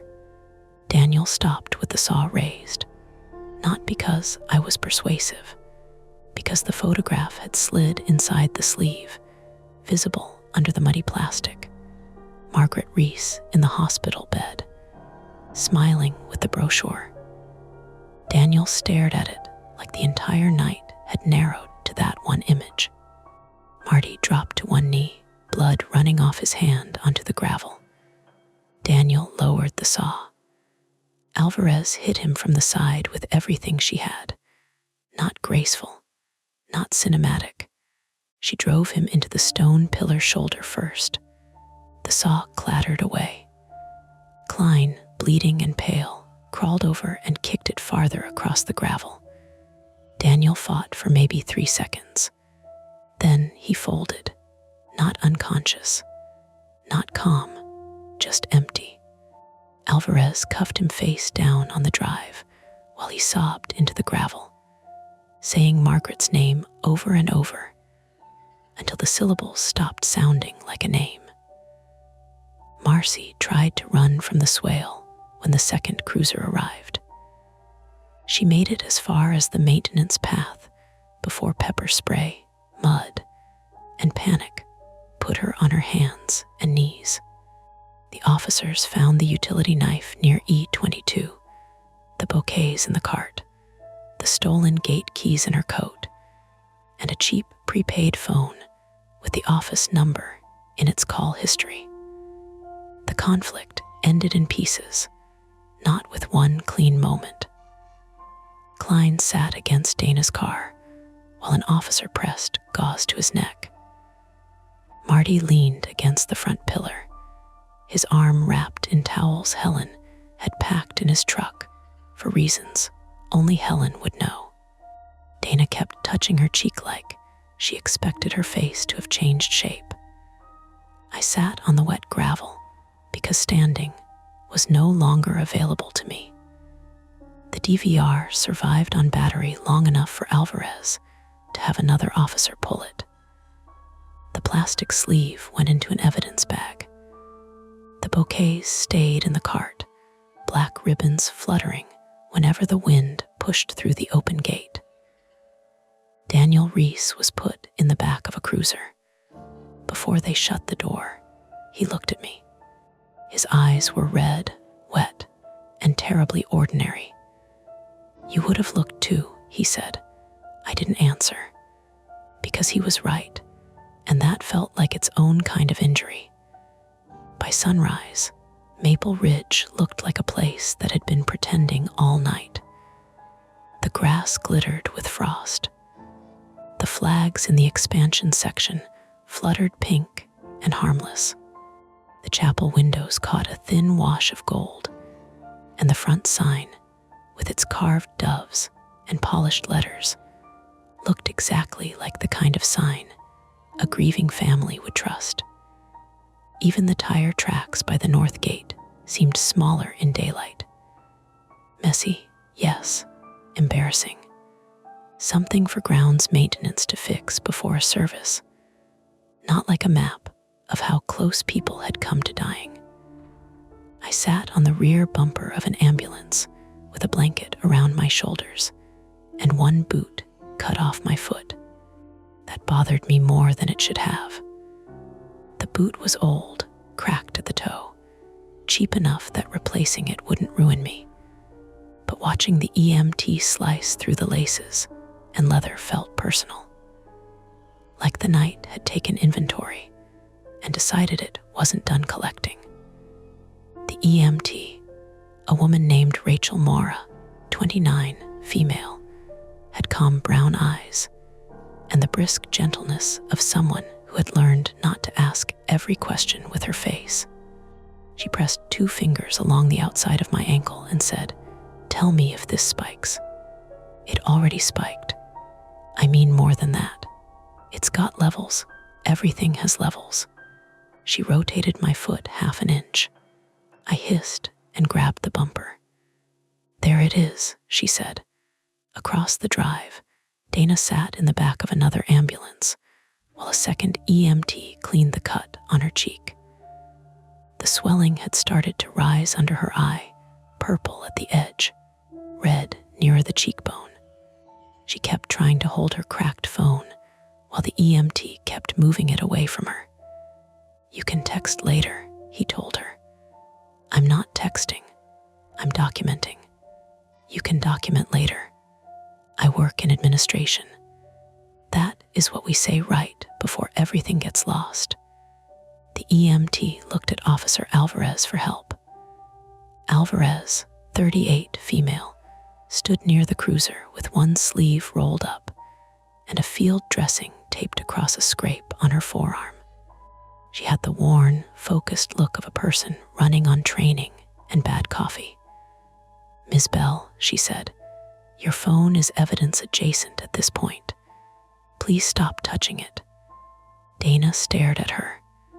Then she handed it over, not because she liked it, because Alvarez had used the kind of voice Dana herself used with families who wanted to argue over cemetery rules at a front desk. Firm, respectful, final. Marty sat on the low stone wall beside the main entrance, his right arm wrapped thick with gauze from wrist to elbow. Helen had arrived 10 minutes after the second cruiser and had not stopped moving since. Helen Voss, 61, female, looked smaller than I expected in person, with silver hair pulled into a braid and a winter coat thrown over a nightgown. She had brought towels, bottled water, and a paper bag of Marty's medications. She also brought a look that made 3 police officers and 2 EMTs step out of her way without being asked. Now she stood in front of Marty with both hands on her hips. You gave a grieving man a key, she said. Marty looked down at the gravel. I didn't give him a key. You gave him access. I gave him an hour. And then you carried the secret around until it grew teeth. He did not answer. Helen's face softened for half a second, not enough to excuse him, just enough to show that she knew the shape of his guilt. Then she sat beside him and took his uninjured hand. That was worse than if she had kept scolding. Officer Klein, 26, male, was taken away first. The cut on his neck looked shallow by then, packed and bandaged, but nobody treated it like a small thing. He kept saying he was fine in a voice that proved he was. Before they loaded him, Alvarez leaned into the ambulance and spoke to him quietly. I could not hear the words. I saw him nod once, then cover his face with both hands after she stepped back. Daniel Reese sat in the rear of a cruiser with his head bowed. No mask now, no saw, no shouting. Just a thin, exhausted man in a dark jacket, his gray hair flattened with sweat, his wrists cuffed behind him. He did not look at the cemetery anymore. He looked at his shoes.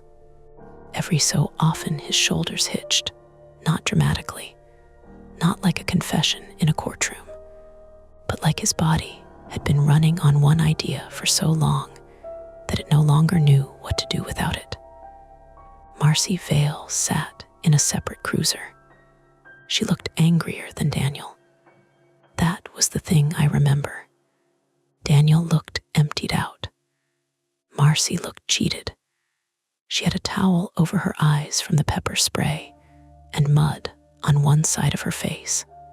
When Officer Alvarez opened the door to ask her another question, Marcy turned her head toward the cemetery office and said, "Ask them how many times they resold the same dirt." Alvarez closed the door without answering. The general manager arrived at 6:12 a.m. in a clean wool coat and shoes that were wrong for wet grass. Peter Lang, 47, male, managed Maple Ridge and 2 other cemeteries owned by the same regional company. I had met him 4 times before that morning. He had a smooth forehead, a soft handshake, and a gift for sounding concerned without committing to anything. He parked near the chapel, saw the cruisers, the ambulance, the broken gate chain, Marty's bandaged arm, Dana's bruised face, and me with 1 boot, and said, "What exactly happened here?" No one answered for a moment. Then Dana laughed. Not a big laugh, not a healthy one, more like a match striking in a room full of gas. Peter looked offended. "Dana." She slid down from the ambulance despite the EMT telling her not to. "You need to call legal. I need an incident summary. You need to call legal before you say 1 more sentence." He blinked. Dana's voice stayed flat. "Daniel Reese, Margaret Reese, E21 and E22, canceled contract, resale to Whitcomb, missing payment notes, grounds access, threats, police evidence, call legal." Peter looked at Marty. Marty did not rescue him. That told me a lot. Police took statements until the sun was fully up. Alvarez spoke with me last because the EMTs insisted on finishing with my ankle first. Likely severe sprain, possible small fracture. Hospital recommended. No driving. No walking unless necessary. A boot brace, but not the one I'd come with. Rachel gave me the paperwork and said, "You security guys always say you're fine." I'm not really a security guy. What are you? I looked at the cemetery, the office door, the chapel, the new section. Bad at leaving things alone. She tightened the blanket around my shoulders. "That'll do it." When Alvarez came over, she held my recorder statement form on a clipboard and nodded toward the expansion section.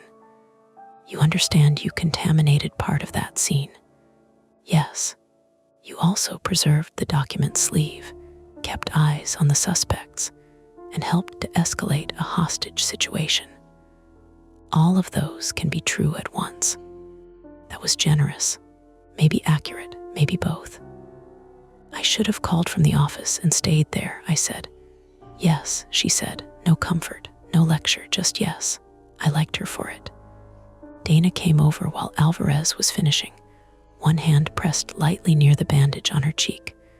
Her other hand held a paper cup of coffee Helen had gotten from somewhere. It smelled burnt and wonderful. "You look awful," Dana said.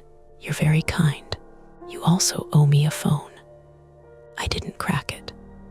"No, but you created the situation in which it was cracked." "That feels legally vague." "Good, I'm practicing." Alvarez glanced between us and almost smiled. Almost. The plastic sleeve was gone by then, sealed in a larger evidence bag in the trunk of a cruiser. I had seen enough while it lay on Dana's car hood to understand the shape of it. Receipts, printed emails, a copy of Margaret Reese's death certificate, a photograph, notes handwritten in the margins of a cemetery brochure. Nothing that made Daniel's violence right. Nothing that made Marcy's help right. But enough to make the night less random and more sickening. Daniel had not invented the wound. He had chosen to make other people bleed from it. That distinction mattered. By 7:30, families started arriving for morning visits. That was the part that has stayed with me the longest. Life came back on schedule. An older man in a navy cap pulled up near Section B with a thermos and a folding chair. A woman parked by the cremation garden carrying carnations, wrapped in grocery store plastic. A young couple slowed near the entrance, saw the police tape by the chapel, and drove on with the careful expression people wear when they want not to know something yet. Peter tried to close the cemetery for the morning. Dana told him he couldn't do that without contacting all scheduled services and notifying families. Peter said. Then notify them. Dana, with one swollen cheek and no working phone, said, With what staff, Peter? He looked around, as if someone might appear from behind a headstone with a headset and a clipboard. In the end, Maple Ridge opened 2 hours late. The funeral, scheduled for 10, was moved to the west chapel of another cemetery. The family visiting Section D was escorted by a grounds worker who had not been arrested. The north gate was chained with a temporary lock brought by police. Bay 2 of the maintenance barn was sealed.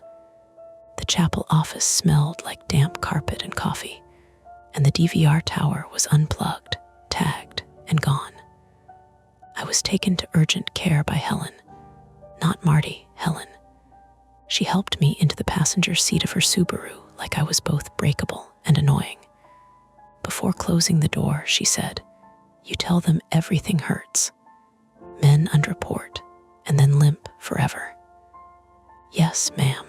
She narrowed her eyes. Don't ma'am me like that makes you obedient.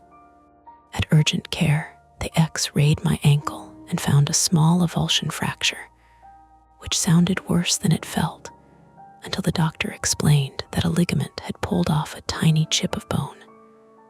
6 weeks in a boot, maybe longer if I was stupid. Dana texted me from Marty's phone after mine was bagged for evidence. Her message said, Klein stable, Marty stitched, Peter sweating through coat. You alive? I wrote back, bone chip, not dramatic. She answered, You would find a way to make a fracture administratively inconvenient. Then, after a minute, Thank you for coming back with me. I stared at that one longer than necessary. I typed, Thank you for not running when I told you to. Her reply came fast. That was never on the table. Maple Ridge made the local news by afternoon. The first headline called it a cemetery dispute. The second said, Former plot owner arrested after overnight security incident. By evening, somebody had posted a blurry photo of the police lights at the gate on a neighborhood Facebook group, and the comments did what comments do. People guessed drugs, cults, body dumping, insurance fraud. One woman insisted Maple Ridge had always felt spiritually off, which would have made Dana throw her phone across the room if police hadn't still had it. The company released a statement about cooperating fully with authorities and reviewing historical contract procedures. Peter did not write it. Legal did. Daniel Reese was charged with aggravated assault, unlawful restraint, burglary, trespass, terroristic threats, and a handful of other things I only knew because Dana later read them out loud in the break room with the stunned precision of someone reciting weather damage. Marcy Vale was charged too, though her lawyer would later claim she believed she was helping expose fraud, not assisting violence. Maybe that was true. Maybe it was the story she could live with. Marty was suspended pending investigation. He did not argue. The cemetery found old notes showing he had reported Daniel's complaint twice and been told the file was closed. That did not clear him. It did not damn him either. It placed him in that awful middle ground where most real failures live. He had tried a little, stopped too soon, bent one rule out of pity, and then let shame keep him quiet until someone else used the opening. Dana found the original Reese file 3 days later. Not in the system, in a banker's box in the off-site archive, mislabeled as irrigation invoices from 2020. The payments were not complete. That much was true. Daniel had fallen behind, but there were also emails from a former office manager promising a hardship extension, and no one had documented who denied it or when the cancellation notice was actually mailed. The contract language was ugly, but probably legal. The handling was uglier. The Whitcombs were offered different plots. They accepted. Helen Whitcomb sent Dana a handwritten note thanking her and asking, in shaky blue ink, whether the flowers had been removed properly. Dana showed me the note without comment. The phrase sat between us for a long time, removed properly, as if there were a proper way to take flowers away from a grave that wasn't a grave. I didn't go back to night shift, not right away. For 2 weeks, I sat at home with my boot propped on pillows, icing my ankle and waking at odd hours because I thought I heard the office phone ringing. Sometimes it was the refrigerator. Sometimes a truck outside. Once it was nothing at all, and that was somehow the hardest to shake. My father's medal came back into my mind too, not because of the cemetery, because of Daniel. I understood the shape of his fixation more than I wanted to. The idea that one missing object, one missing paper, one missing promise could become the place where all grief gathered. You tell yourself you need the proof because proof will restore order. Then proof becomes a door you keep walking through until you don't remember there was ever a room behind you. My mother called after seeing the news. "You're quitting," she said. "Hello to you too. Cole, I don't know. You don't owe dead people your life. I know. And you don't owe living people your injury." That one took longer to answer. When I returned to Maple Ridge on light duty, the grass in the expansion section had been repaired. The cut at E22 was patched with a square of sod that didn't quite match the surrounding color. Bay 2 had a new lock. The north gate had a new chain, a new padlock, and a camera angled so aggressively at it that even Marty would have approved. Dana was at her desk with a yellow bruise fading along her cheekbone. "You look vertical," she said. "You look judgmental. I contain multitudes." There was a new procedure taped to the wall above the coffee maker. After-hours motion alerts required immediate police notification before field inspection. 2-person response only. No solo investigation of active trespass. No exceptions. Under it, in Dana's handwriting, someone had added, "Especially Cole." I left it there. That evening, before sunset, I walked with my boot and cane to the expansion section. Not because I had to, because avoiding it felt like letting the place decide for me. E21 and E22 were empty again. No flowers, no envelopes, no black ribbon, just grass, markers, and the slight depression where tires had crossed soft ground. I stood there until the light thinned, and the highway began making its steady, wet rush beyond the trees. The cemetery settled into its ordinary evening sounds: flag rope tapping, leaves scraping, a crow calling from somewhere near the storage units. Then I saw it. On E23, one plot over from where Daniel had dug, someone had placed a single white carnation. No wrapping, no ribbon, no card, just one flower laid straight across the winter grass. I looked toward the service road, empty, toward the maintenance barn, locked, toward the north gate, chained.